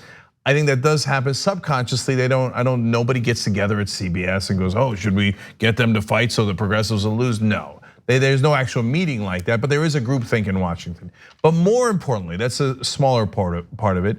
They just can't understand why the moderate, the conservative Democrats, the corporate Democrats, whatever you want to call them, are willing to fight each other and the progressives aren't. They're just actually genuinely flummoxed by it. Okay, so let me explain. And I was talking to a reporter today about the same issue. And the reason that the corporate Democrats don't mind fighting each other is because their objective is not policy. Even if they agree, even if for example, their healthcare proposals are incredibly similar, they'll fight anyway. Why? Because their goal is not policy, their goal is power. They want to be president for the sake of being president. And so if Cory Booker and Kamala Harris agree on something, they'll fight anyway because it's not. Because maybe their number two, if you're being fair and kind to them, you'll say their number two objective is policy, but their number one objective is power, okay? Now for Bernie Sanders and Elizabeth Warren, the reason why a lot of progressive voters like them or love them is because they are genuine, they actually do care about policy. So they're like, why would I fight Bernie Sanders if we agree on Medicare for all? What's there to fight over, right? Why would I fight Bernie Sanders about Green New Deal if we agree on Green New Deal and vice versa? And so I think Bernie genuinely looks at it like, well, I don't know what you want me to fight about. Right? Yeah, look, if you want to work for WorldStar, go work for WorldStar, right? Like we want to talk about substance, and that's one of the more frustrating parts of these debates because it's set up in a way where all these candidates are looking to make these sound biteable moments that can be played later and that can feed into like the drama in an effort to increase their name recognition. That's what it's about. And it's frustrating because this is not the time to play these stupid little games. Now is the time to talk about real solutions. People are suffering right now, right? Things continue to devolve under the Trump administration and they're sitting there having a conversation about why aren't you guys gonna fight? Who's gonna throw the first punch? Again, it's not WorldStar. Yeah, and it's kind of a weird, ironic, to be fair to them, but most of the media have never seen two progressives at once in the same race. You often never see one progressive in a race, let alone two progressives in a race. And so they just don't, it doesn't compute because almost all the politicians care about power and not principles. So they just, it's almost a foreign entity that they don't know how to deal with. And they assume that no, of course they don't actually care about policy like all other politicians. They just want power and they want to be able to call themselves president. So I kind of get why they're confused because it is so different than anything else they've ever dealt with. But even if you just want to do strategy, by the way, guys, it would still be bad strategy to fight today. And it's like, and by the way, mainstream media, if you wanted to fight, they gave you one, just wasn't against one another. Those two, as one of the reporters told me in the middle of the debate, he turned to me, and he's not a progressive, he's just a normal reporter. He said it seemed like they went back to back, right? Like you see in the movies. They were kind of cornered against superior forces, like many more people, and they started doing like wheel kicks out of the corner, right? It was great, it was wonderful to watch. And they kicked the living crap out of the conservative Democrats. You gotta fight. And they won it. It's just that they didn't fight against each other. Exactly. I mean, I really appreciated the solidarity. And if that solidarity confuses these top dogs in the media, then honestly, it's just another example of mediocrity in our mainstream press. Like, it just is. I mean, they should understand these things. They should know these things. I mean, it's incredible to me that they have all the resources just right there in the palm of their hands. And I don't know, why aren't you guys fighting? I mean, that is how deep this conversation goes. In fact, final video on this, let's take a look at the follow-up question. What is the single principle difference? What is the biggest difference between you and Senator Sanders? It's not up to us. You've got to draw the distinction, Senator. No. No? I have to tell the American people what I believe. And I'm going to take on the greed of Wall Street, the drug companies, the insurance companies. We are going to tell the fossil fuel industry that they cannot continue to destroy this planet for their short-term profits. So I love that Bernie is focused on a message and he's not straying from that message, but I'm not gonna sit here and say that I don't want him to fight, period. I think it's important for him and for Elizabeth Warren to remain in solidarity. While talking about the substance and the differences in their policies, I want him to fight the conservative Democrats because they are gonna be punching him in the face. And what we saw in this last debate was more of a fighter. We saw him throw some punches and it worked. So he does need to fight in an effort to differentiate himself from their policy, but more importantly, to defend himself, because there's gonna be a lot more attacks. Yeah, actually, that's a good point. That leads me to my final 2 points. If you notice, Bernie was far more combative in this debate than the first debate. Why was that? Because Bernie doesn't like fighting in debates. He just doesn't. He never really challenged Hillary Clinton in any of the debates. He barely laid a glove on her. I mean, Jesus, if it was me, would have been totally different, right? And if you watch the show, you know what I mean. So why did he come out fighting in the second one? Because he didn't. They attacked him. If you remember, John Delaney in his opening statement attacked Bernie Sanders. And like, why should I be president? Because I hate Bernie Sanders, right? And so since they personally attacked him, it was a wrong strategy. It forced Bernie to fight back, which he doesn't actually like to do in the debates. So they had the wrong strategy. Now, why is the progressives staying together the right strategy? First of all, again, if you only cared about politics, it'd still be right, because they actually have fairly different voters if you look at the demographics of the polling. And so why would a progressive like Bernie Sanders want to alienate other progressive voters that are backing Elizabeth Warren and vice versa? It's actually smart. Plus, they actually do care about the policies. And the last thing is, Republicans made a giant mistake in 2016 when they all attacked one another and left Trump alone. If you remember, they did that for like 80-90% of the primaries. They're like, oh, it's okay, we'll be down to one against Trump, and then that one establishment person will beat Trump. And obviously it didn't work that way. Progressives are not making that same mistake. They're saying, hey, it would be a dream come true if the final two were progressives. We ain't got time to worry about that. We got 20 other conservative Democrats to knock out first.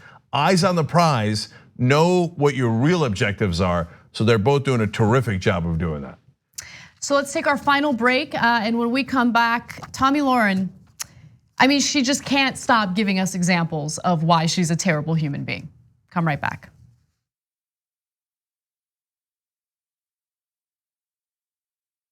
Well, the Young Turks, the Friday show is gonna be awesome. We're gonna help us over here. Drop it. We became the first ever daily online web television show.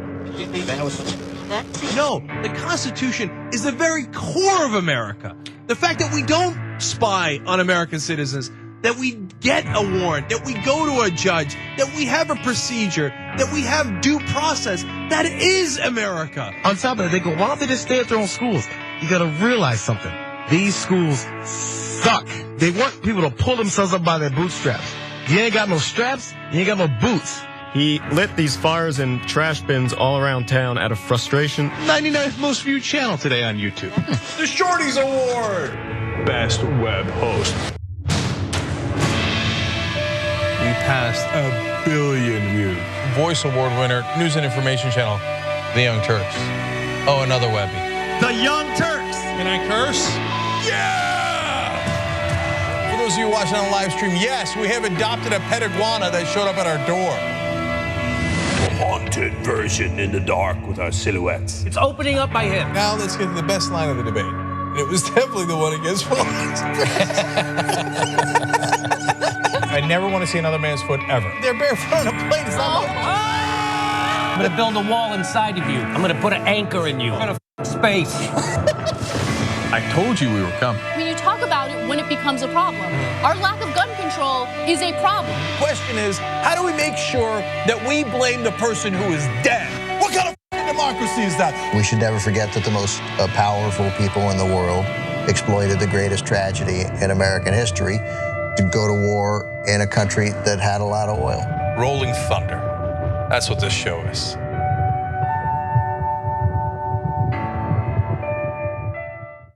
Patience. It's a virtue. They think you can put me in a box. But you can't stifle a revolution. Cenk Uygur, you started something, an idea. that truth and honesty matter above all else. And the people love you for it. And for a while, so did I. We could have stood united, a political force of reckoning upon our foes, the hypocrites, the phonies, the unjust. But you put me in this box. Jake! No! You began without me. You began without me. But God as my witness, I will be the one to finish it.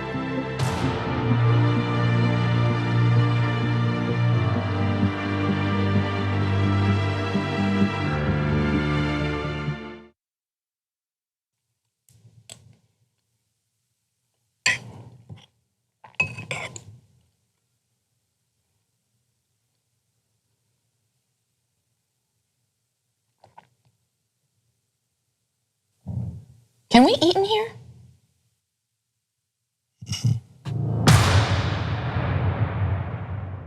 It is wrong to deny any of your fellow Americans the right to vote in this country. Look, I tell you guys, the most important thing is voting in primaries. Primaries. I hope every American will vote for the candidate and party of his choice, but vote. We cannot continue to complain about corruption and complain about what's happening in this country and continue to vote for it. Let's get it right this time. It could be a moment of redemption for what happened in 2016.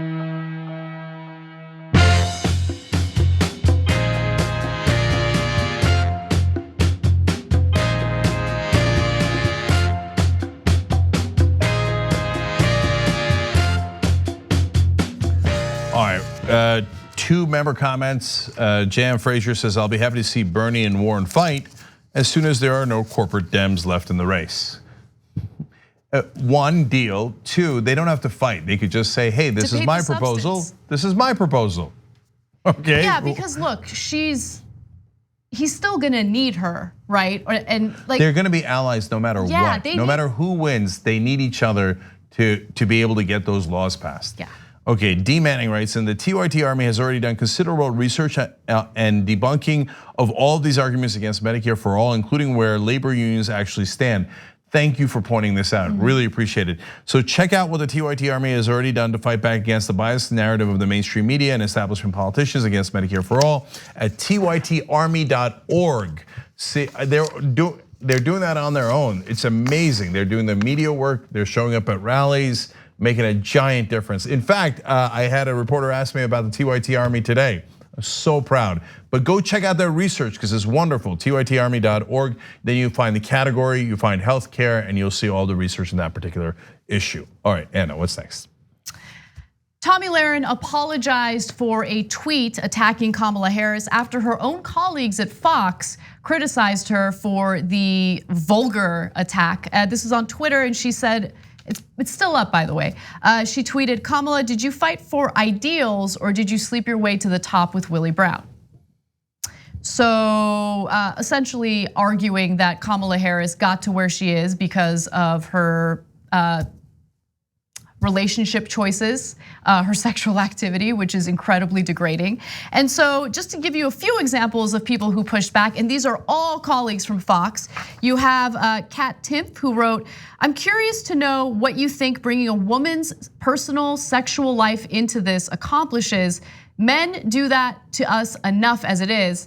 I'm honestly asking. So she was nice in her critique, but Britt McHenry was a little more forceful in the attack or responding to the attack. She said, "Do you have any idea how damaging this is to women who have actually been sexually harassed, assaulted, or demeaned in the workplace? How much this weakens our own gender regardless of partisanship? My goodness." By the way, these are all Fox hosts. Exactly, and I have one more. This is Janice Dean. "If a male contributor had tweeted this, they would probably be suspended with a trip to HR. Pretty disgusting, Tommy. Are clicks and retweets worth demeaning women? Would you do the same to a conservative female candidate?" Now, to be fair, senators are appointed, and Willie Brown appointed Kamala Harris to her position. Oh, right, he didn't, and that's not what we do. We had the 17th Amendment, which calls for a direct election of senators. So the people responsible for Kamala Harris being a senator are the voters of California, let alone the rest of her career. Look, there are plenty of things to criticize Kamala Harris on, and this is actually really frustrating because the right wing smears Democrats so badly that then when you critique them from the left, people start to wonder like, hey, wait, should that even be allowed? Because their attacks are so out of bounds. No, you can actually have a sane discussion about policy, but what does this have to do with policy? And you're bringing back her dating life from decades ago. How does that have anything to do with her being a United States senator and now running for president? But look, I don't know that there's ever any consequences at Fox News. So, well, I mean, we know what went on at Fox News for a long time before there were any consequences. So at first, she doubled down, even following all this pushback. She tweeted, "Ask Willie Brown how Kamala became AG of California." And then later, I think she realized, okay, maybe this is a bad idea. There's too much pushback. And her apology reads as follows: "I apologize for my comment on Kamala's personal relationship. It was the wrong choice of words. There are many other things to take her to task for, and I will stick to those." There are many other things to take her to task for, right? And so focus on the substance, not on her personal life, because attacking her the way she did was not just degrading to Kamala, but it pushes this narrative about women, professional women who have actually accomplished things in their lives. I mean, I get these comments all the time. "Oh, what did you have to do to get to where you are?" Nothing. I said I would agree to work at 3 in the morning for almost no money. Like that's what I did, right? And I did that for a long time until this place was, grew and was built up and everything. So I know what it feels like, and I don't want any other woman to experience that. And I know Tommy knows what that feels like. You know what that feels like, to have people accuse you of sleeping your way to the position you're in right now. Don't feed into that. Yeah, and all these are like conspiracy theories, and it is not remotely helpful. Right. And how does she get to be Attorney General? They voted for her. You can't appoint an Attorney General in California. I don't know what she's talking about in that sense, right? So the facts aren't anywhere near right, and all it does is create a negative stereotype that hurts all women. And look, last thing on it is the apology. Any chance that she would have made that apology if she didn't think, uh-oh, I could lose my job? Look, I know because I've said wrong things in the past, and I didn't need that to spur for me to realize it was wrong. When no one was looking and no one had noticed, I decided that was stupid, and I took down things that I had said. And so that's when you know it's earnest and it's real. You know it's not as earnest when other people at your company say, hey, maybe you need to be reported to human resources, and you go, yeah. I'm not doubling down anymore. A couple hours later, now all of a sudden, I realize that it might cost me money, and I go, yeah, sure, I apologize. Okay, maybe. Yeah. So there's one other thing I wanted to bring up, because this was making its rounds on the internet, and we didn't really comment on it, but I think right now is a good time to do it.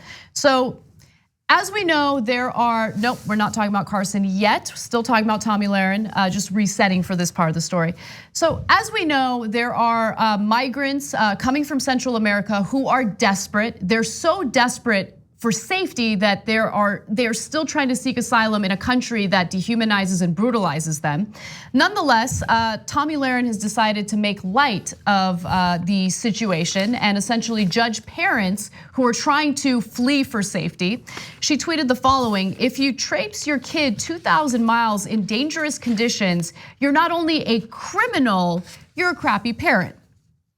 Now, the judgment is incredible, coming from a person sitting in a position of privilege. Let's keep it real, and I'm not just talking about privilege because of how she looks. I'm talking about privilege based on the type of life she gets to enjoy, the very public platform she gets to enjoy, the cushy lifestyle she gets to enjoy. She has no idea what these parents are going through and how much they're risking just to get themselves and their children to safety. And she decides to judge them and call them crappy parents.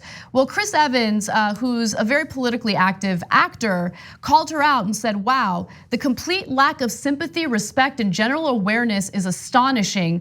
Also, I would carry my kid through fire if it meant escaping hell. That's how Captain America rolls. So, look, guys, I don't know, man. Sometimes I worry about conservatives. Talking about lacking sympathy and respect and awareness. Like, does anybody think that they're gonna take their kid? Imagine your kid and make them go through a 2,000-mile journey for what? For fun? For adventure? And you know how risky that journey is? You only do that with your kids if you think their life is in imminent danger. If the only option you have is to do this perilous journey, the other option is even worse, right? So any decent person, like Chris Evans, bless his heart for risking his career, etc. I don't think it's much of a risk these days, but until very recently, and still to this day to some degree, if you take any political stance as an actor, they're like, oh, it's gonna cost us movie tickets. They say liberal Hollywood. No, the writers and the actors, a lot of them are liberal, it's true, right? But the executives are not. The executives only care about the money, okay? Are we gonna sell tickets or are we not gonna sell tickets? How much of a profit are we gonna make? Do not alienate conservatives by being too liberal. Now you could, as a conservative, you could say almost anything you want because they're scared to death of being called liberal Hollywood, so they'll let conservatives say 1,000 things, right? So it's still brave of Chris Evans to do it, but he's a megastar, etc. But guys, you don't have to be that to have some degree of sympathy, etc. But they don't. It's stunning to me that they don't. Like, how could you not empathize with someone bringing their 2-year-old, their 4-year-old, 8-year-old, etc., and running for their lives? It doesn't take Captain America or an activist or someone with extraordinary degree of empathy to be able to say, oh my God, I want to look out for those people. I think that it's a very clear strategy to dehumanize and demonize the parents, to essentially make excuses for what Trump is doing at the border, to make excuses for the fact that 24 migrants have died under his watch. You have to dehumanize them if you're gonna make excuses for Trump. And that's essentially what she's doing here. On one hand, they pretend as if they care about these children, even though 6 of them have died so far in US custody. And they'll say things like, oh, they're smugglers, they're smugglers. We gotta be careful because these kids are being smuggled in.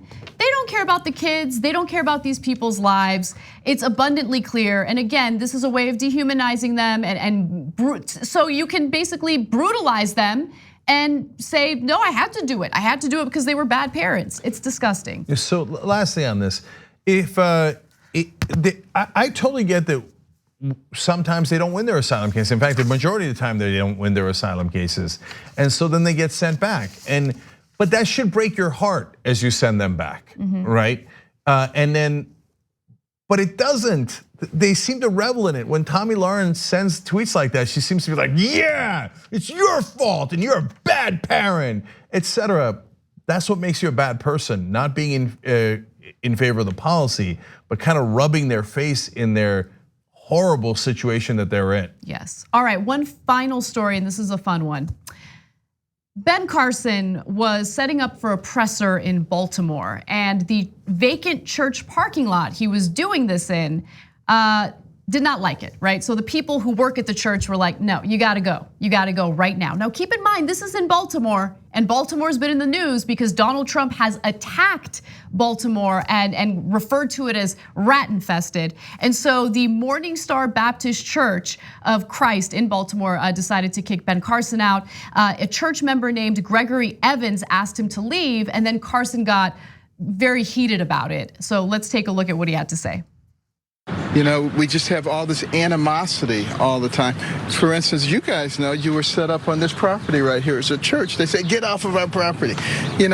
A church, when we're talking about helping the people, this is the level to which we have sunken as a society.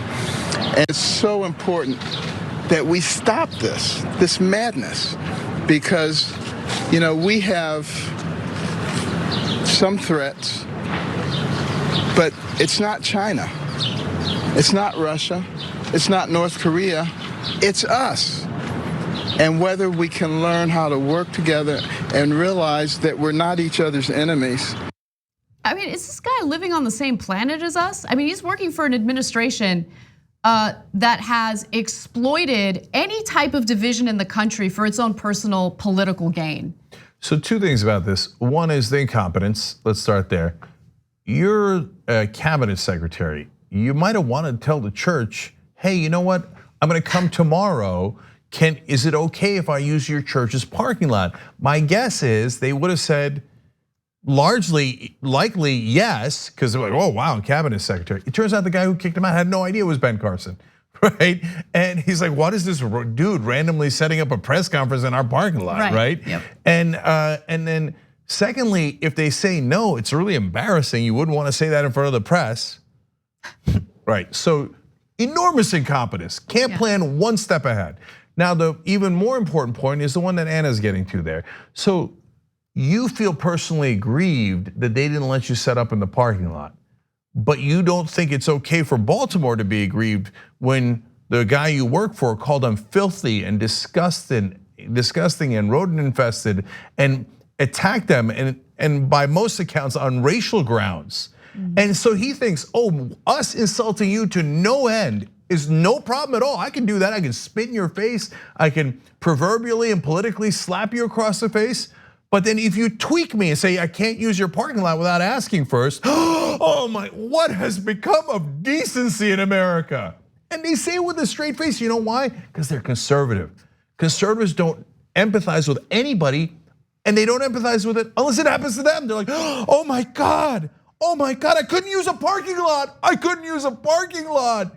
Yeah. Well, weren't you 8 times, 1,000 times more mad when your boss insulted Baltimore in 1,000 worse ways? Yeah, it is hilarious to see right-wingers say something negative about Christians when they feel personally aggrieved, right? So a church doesn't want you to use the parking lot, and all of a sudden you're losing it over how inhumane people are and how rude people. No, the fish rots from the head down. That church had all the right in the world, and I'm glad they kicked your ass out. Bye-bye. All right, guys. We got a great interviews coming up. We got a great post game coming up, and at 9 o'clock Eastern, I'll be on Chris Cuomo. We'll see you there.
just closed my Wells Fargo account. I just divested funds from Wells Fargo. I definitely urge you to do the same. Please come divest. Water is life.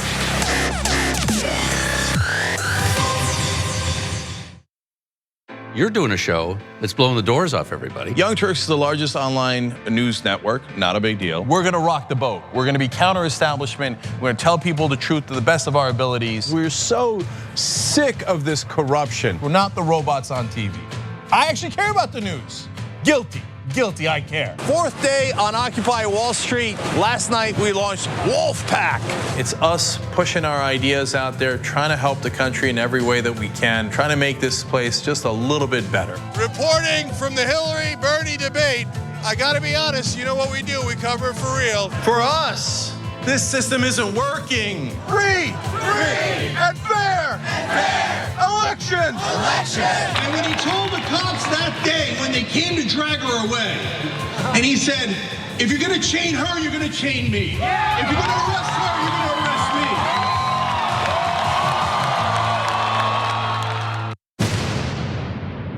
Hi, Aaron. Hello, my name is Aaron Wysocki, and I'm the Director of Content Distribution for the Young Turks. So that means I deliver our product to market. We write all the titles and the descriptions and the tags for all the different platforms we're on. My team does, not just me. I started interning 10 years ago. I became a part-timer 9 years ago, and I became a full-timer 8 years ago. How do you feel as a star of Explain Facebook videos? That's a lot of what I do for TYT, so it's pretty accurate. I would much rather be a behind-the-scenes guy that explains things to help Cenk get his message out, so I like him. The Vine reference makes me cringe a little bit because nobody remembers Vine. Do you have a message for the members or something to tell to the members? I mean, beyond thank you for supporting the Young Turks. You're more important than ever. Keep sending your feedback because people definitely read them and look at them even if they don't get a chance to respond right away.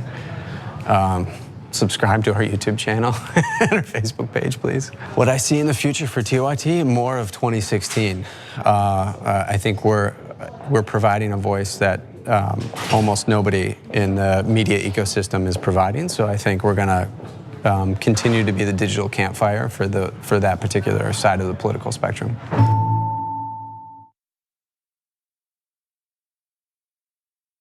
Joe Crowley is congressman from New York. He's very powerful, arguably one of the top Democrats in the House. But there's someone finally challenging him, Alexandria Ocasio-Cortez. The election is today.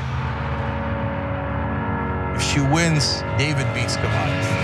Alexandria Ocasio-Cortez has defeated Joe Crowley. You made that happen. You're David. You just beat Goliath tonight. 2018 is a warm-up act. Wait till you get a load of 2020.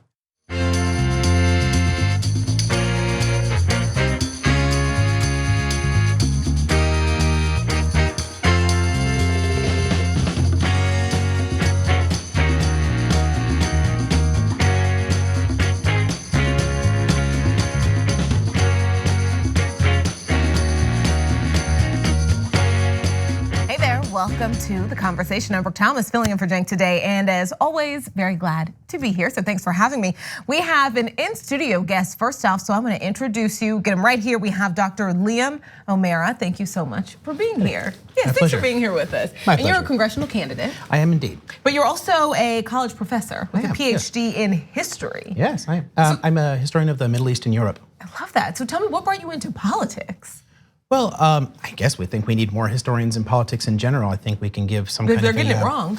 Yeah, people get it wrong a lot. And this is a problem I see actually on both sides oftentimes in a discussion here is there's no real sense of perspective. There's no real understanding of how policy has worked out over time as well as in other countries. And if we actually can look back at what works and craft new policies based on the evidence, I think we'd get farther. And so you're running in, California's 42nd congressional district, right? And so you're running to unseat Representative Ken Calvert? Correct. Why should Congressman Calvert be unseated? Okay, well, first off, you can point to the issues of xenophobia. He's definitely played with a lot of racially charged imagery, pushed a lot of anti-immigrant rhetoric. He, at one point, encouraged supporters to go out and rock buses full of migrant children seeking asylum, which is just a terror tactic.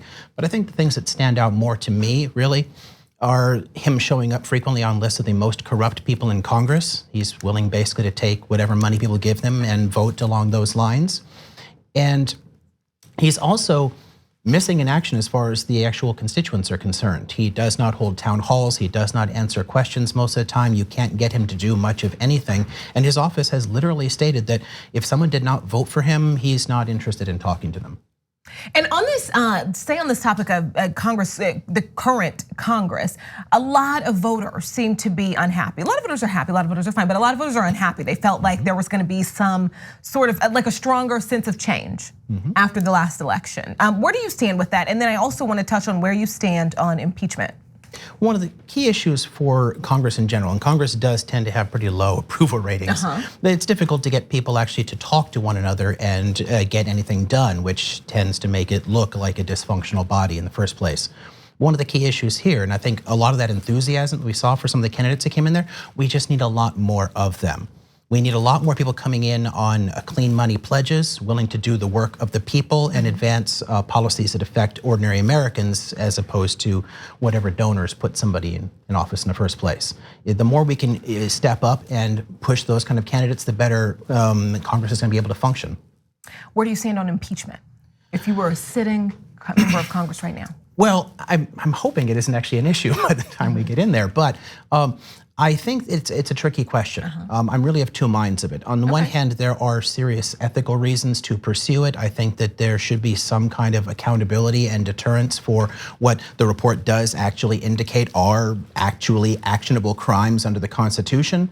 The problem here is that we have a hyper-partisan climate that is actually going to be negatively impacted by impeachment proceedings. On the one hand, we did see in the Nixon era when they pursued impeachment there, it revealed a lot of information and actually started to change some of the discussion, but not for most people in Congress. There was only a handful of Republicans, and most of the Republican base actually stayed loyal to Nixon all the way to the end.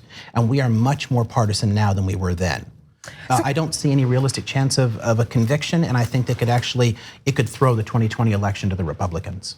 And I think that I'm glad that you are honest about this answer, because I want to push back on that a little bit. I just have a question. So is it there's two spaces to go here. Is it just simply point blank the responsibility of Congress if a crime has been committed, or should they be able to weigh their options because of politics?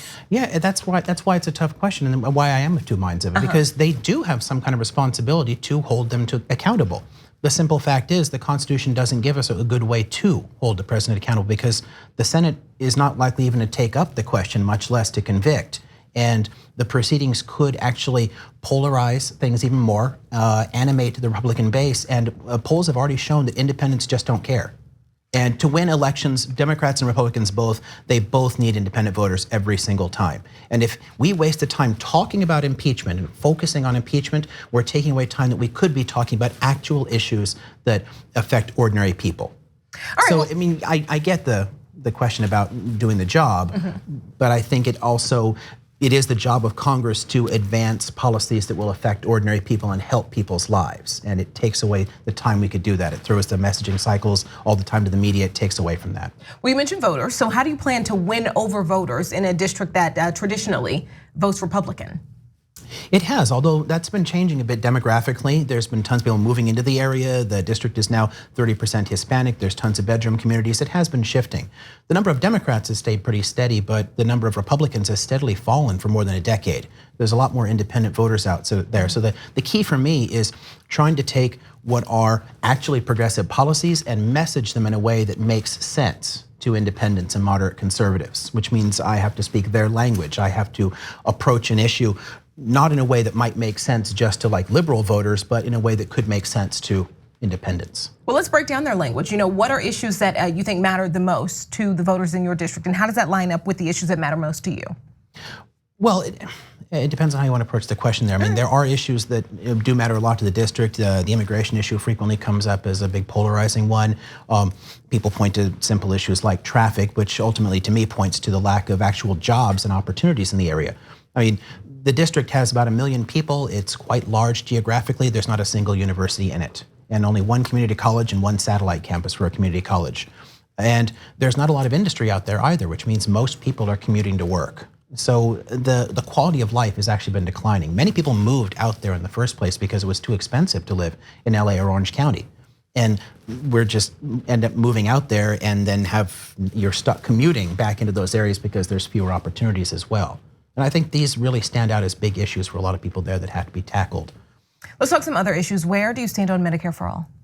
I personally am in favor of Medicare for All as a solution. The trick is going to be winning the argument. And especially in a purple district or a red-leaning district, that means changing some of the ways that we discuss it.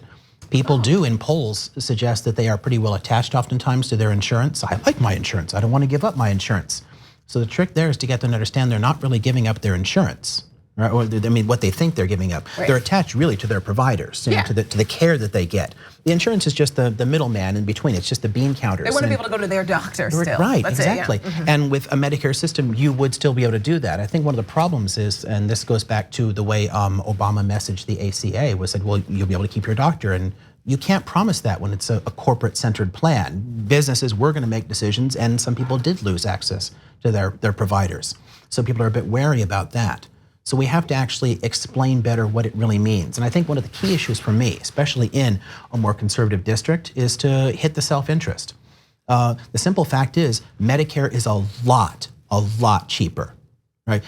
We will save tons of money on it. People often say, well, how will we pay this? How will we pay for it? We're already paying for it. We're paying more than twice what we would need to pay to get better care.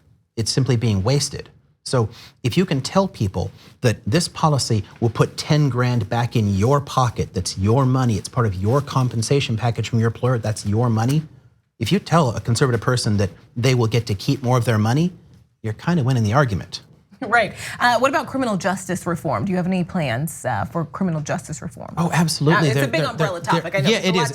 It's a huge issue. We don't have all day. I understand. I know. No, it's a huge issue, and we've made too little progress on that. I think we took way too many wrong turns. There's way too many people who ran on this whole tough on crime sort of ideas. The more you criminalize things, the more you create criminals, right? And we've locked up tons of people for completely nonviolent offenses, nonviolent drug users, for example. I mean, I think we need to discuss things like amnesty for nonviolent drug offenders in order to deal with the problem of prisons. I mean, California has built far more prisons than it has built colleges. I mean, we're basically creating pipelines funneling people into prisons, and once they're in, because our prison systems can be fairly brutal, it's very hard to get back out and establish a life, right? So it keeps the crime rates overall higher than they should be. All right, let's see. Let's talk about the student loan debt crisis. Do you have plans for the student loan debt crisis? Because I think a lot of people have plans. There are multiple different plans.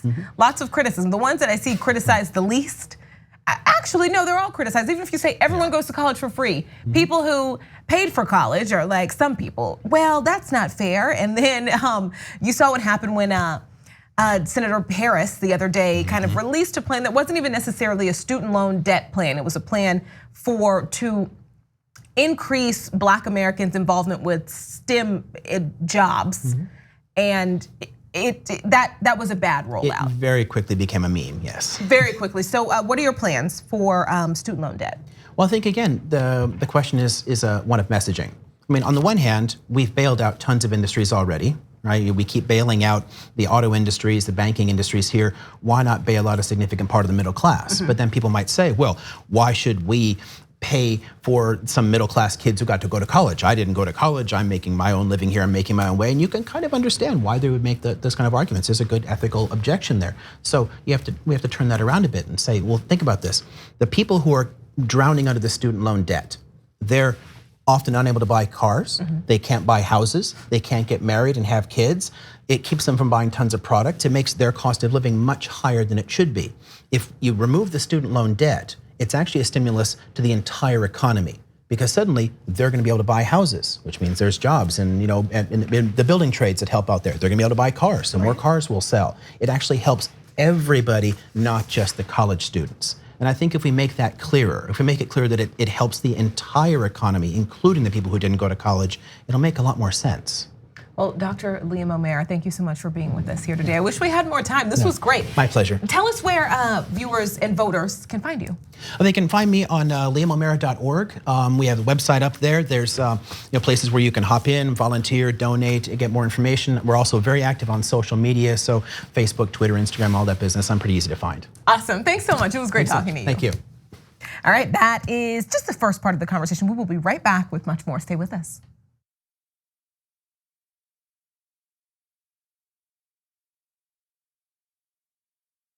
I'm in Salt Lake City, Utah.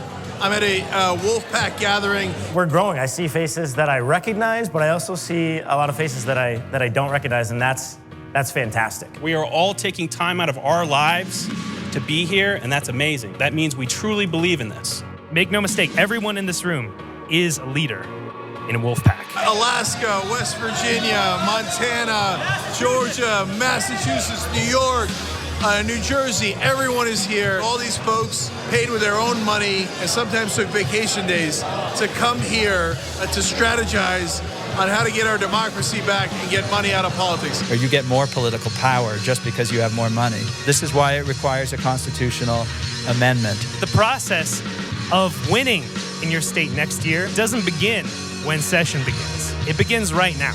To work to a goal, something this big that you're actually making a difference of, there's very few things in the world that really compare to that feeling. Equal rights to fair representation, rights for human beings, anti-corruption laws, and free and fair elections. That's what we are fighting for. What were the founding fathers? Revolutionaries. And they built revolution into the document. So Article 5 is the way we have to go. This is how you do it. You're in this as a team, you're in this together. The fight will always continue. That fight is not between the left and the right. That fight is between basically greed and humanity. So I'm asking you to put differences aside, whether you're conservative or independent or progressive, to join forces to say no more corruption. You get beyond the fear, you take that first step, and you'll change the world. What I want to leave you with, of course, is hope. And I want to assure you that if we keep fighting together, we're going to win together. We're going to get that convention, we're going to get that amendment, and we're going to get our democracy back. Come join us, wolf-pack.com.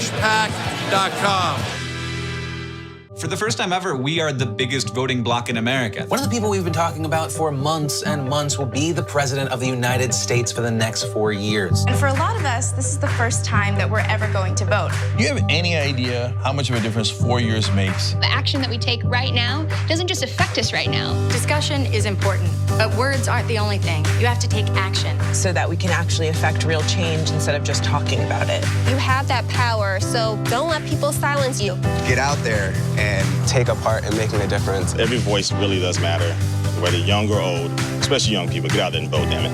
Now, more than ever, we can make a change. I'm gonna vote because I want this country to be different. I don't want the older generation to decide our future. I want to make this world a better place for my son.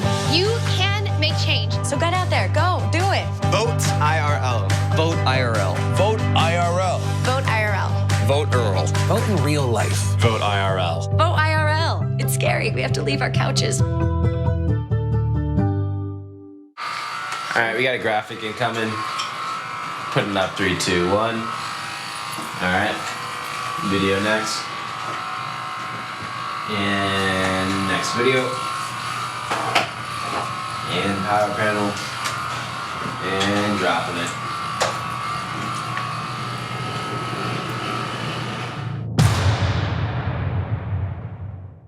My name is Carlos Hernandez. I am the valet parking for this small parking lot.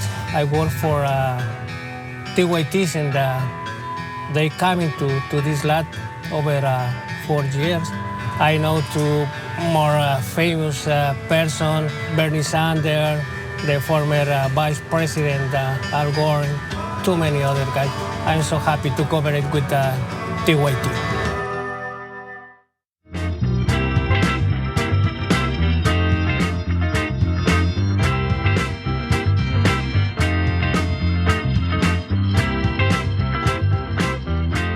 Hey there, welcome back to The Conversation. I'm Brooke Thomas, filling in tonight. Thank you for watching. All right, next up we have a guest, Nathan Carpenter, the state coordinator for the Rhode Island Progressive Democrats of America. Nathan, good evening and thank you for joining us. Good evening. Thank you so much for having me. It's truly an honor. Absolutely. All right, so just let's start right off. Can you explain for our viewers who the Rhode Island Progressive Democrats of America are? So we're a very small group in a small state. We've fought for a lot of issues for a long time, but recently we decided to bring climate change to our primary issue. There's essentially no time to act on, no time to waste on acting on climate change. So we decided to bring this to our top issue, like I said, and really what we want to do is create 200% renewable energy here within the state of Rhode Island. We are a small state, but we're really in the perfect location and are the perfect size to go through with this plan. We want to basically build municipal utilities and use the profits from the project in order to pay for it, and also give dividend checks back to the citizens of Rhode Island. So tell us exactly, just like more break down that plan and how you plan to implement it. So we're going to start off with Cranston, and then we're going to make our way to the entire state. Basically, what we did is we came together not too long ago. We were looking at issues that we were working on recently. Connecticut and Massachusetts passed a $15 minimum wage, and we were thinking about implementing something like that in Rhode Island, and that would be an easy path to do because the surrounding states did that. And then we started to think about what a $15 minimum wage would look like on a climate-ravaged planet. And to be perfectly honest, it meant absolutely nothing. And I want to be perfectly honest that I'm here not to scare anyone. I know a lot of the ideas and facts about climate change can often produce a knee-jerk reaction that makes people want to run and hide. But this is not a time for me to scare people. This is a time for us to kind of all come together on a common problem and have a solution to preserve Earth. So we're going to start off in Cranston, and we decided to pair up with Ocean State Community Energy. They're going to come down and site the town for wind, solar, and tidal energy, and basically tell us exactly how this is going to work, how many solar panels we could put up in the city of Cranston, where the wind turbines could go, how much tidal power that we could generate from this, where it would be stored, how it would be sent out through the rest of the state, and what it would cost. And so from there, we'd go to a larger scale plan throughout the rest of the state. There have been environmentalists that have come in that have actually said Rhode Island could be to renewable energy what Saudi Arabia is to oil. So it's really a prime location. We're only 48 miles long, but believe it or not, we have about 400 miles of coastline. So from an opportunity standpoint of putting up these onshore wind turbines, we're really in a prime location. We also only have 1 million people. So from a basic supply and demand standpoint, we are at an incredible advantage there. On top of that, we're also the second most densely settled state. So we have real prime real estate to take the hundreds of thousands of homes that are here in Rhode Island and lay solar panels on top of the roofs. So from there, our real plan is to basically, step in front of the fossil fuel industries. These are a bunch of different industries that have really put us on an absolute path to destruction. And it's time to take that power away from them. Every year, Rhode Island imports $3 billion worth of energy. And if we cut that off, it's going to put other states on notice. And I think people in Massachusetts, Connecticut, New Hampshire, Vermont, they're all going to start asking the question, why can't we go to renewable energy as well? Rhode Island was the birthplace of the Industrial Revolution. And my question is, why can't it be the birthplace of the energy revolution as well? I want to know, because you all have said you have a goal of creating 200% renewable energy. Can you break down exactly what that means and what it looks like? Sure. So This is what the Ocean State Community Energy Group, they're a group of experts that are out of Boston that are going to come down and cite first Cranston and then the rest of the state. So like I said, Rhode Island is a very unique territory because of the fact that, we're located on the ocean. We have all of this ability to create a massive amount of energy from the wind, et cetera. But we don't know for a fact that we can create 200% renewable energy. We're kind of going off what some of the environmentalists have told us. So if we can create 100% and keep all of that profit, sent through municipal utilities, then we have a start. But 200% would mean that we could export it into surrounding states and towns, and really, profiteer off of this energy that we're producing from wind, solar, and tidal. So can you explain the energy profit dividends that people in Rhode Island would receive through this plan? Sure. So I think anytime that you ask someone to change, it can be a very difficult thing for someone to do.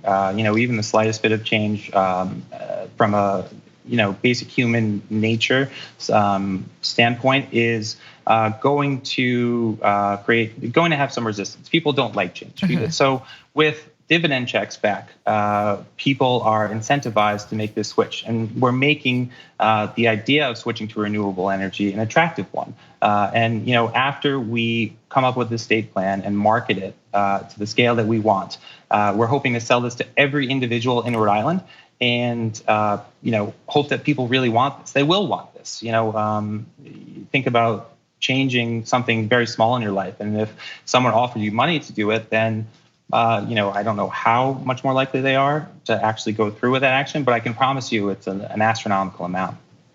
So, and we've kind of touched on this a little bit, but I want to know just more in detail, why do you think Rhode Island is a good candidate to become the first renewable energy state? This would be a big example for other states, and you mentioned surrounding states and how this could kick off with them as well. Yeah, so like I said, we really have prime realty for this. We're a small state. We're surrounded by Boston. New York is about 3 hours away. They supply us with about 42% of our energy right now. We're really reliant on surrounding states for all of our energy. We have a few peak energy facilities, but none of them are really working anytime other than July and January, when you need the most amount of energy to be sent through the state.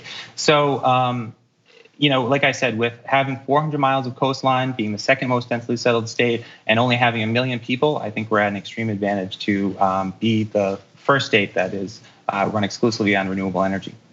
Nathan, tell me a little bit about your role as the state coordinator of the Rhode Island Progressive Democrats. What is your role? So I, oversee a lot of the projects. In a lot of ways, we're really a well-run independent machine. We have people that are kind of all over the state doing their own thing. We've fought for a lot of issues. Again, reproductive justice, pay equity, $15 minimum wage. But again, all of those issues, would be nothing on a climate-ravaged planet. If you ever want to be scared and you want to skip a movie, but still, want to be frightened, look at what climate scientists are saying that the world is going to look like in 30 to 40 years if we don't take away, the power from the fossil fuel industries and curb emissions by 45% by 2030. And some people might think of this as being extreme, take away that power, but they've really led us down a path of destruction. And the analogy that I give to people is, imagine you're barreling down the highway doing 65 miles an hour, and you're in a van, and you come to the base of a bridge. And at the base of the bridge, there's a sign, and it says that there is a 100% certainty that this bridge is going to collapse if you continue over the bridge. So you're in a van with a bunch of loved ones, and you look up this sign, and then you look up at the driver, and he turns to you, and you can see a name tag that says that he's a CEO executive of ExxonMobil. And so he turns to you after looking at the sign that says there's 100% certainty that this bridge is going to collapse if we go over it. And he says, don't worry about it, we'll be okay. And he hits the gas, and you start straddling your way towards this bridge. That is a real life scenario about the situation that we're in right now. If we were all in that van, I hope that we would make our way to the front, hit the brakes, veer left, right, whatever we have to do. And if we can take these profits and give dividend checks back and address something like wealth income inequality, which is really a huge problem right now. It's actually the worst, I believe, that it's ever been. And take money away from large corporations and put it back into the pockets of the people that need it most, then great. More the power to us to band together and develop a plan that really has the ability to put these people on notice. So what's going to happen once we develop this plan is that other states are going to be put on notice, and they're going to start asking themselves, well, why can't we go to renewable energy? Why does Rhode Island get dividend checks back and we don't? We're often looked at as being the little brother to the rest of New England. And as soon as we hand them a bill instead of handing them a check, it's going to disrupt the market and change everything. And they're going to be forced, into be going into renewables as well. So we really think that this has the ripple effect to make its way down the East Coast and then west towards California. And we hope that we can raise $26,000 to get this siting plan in Cranston, and then we can build it throughout the state and hopefully, again, be the birthplace to the energy revolution. Nathan, thank you so much for being here with us. People can find out more and how they can help right at riprogressivedems.com, right? That's right. And any contribution is really greatly appreciated. All right. Thank you so much. I appreciated this conversation. Thank you for having me. All right. That's it for the conversation this evening. Thank you for watching. Postgame is next. Postgame is next, right? Postgame is next. Stay with us.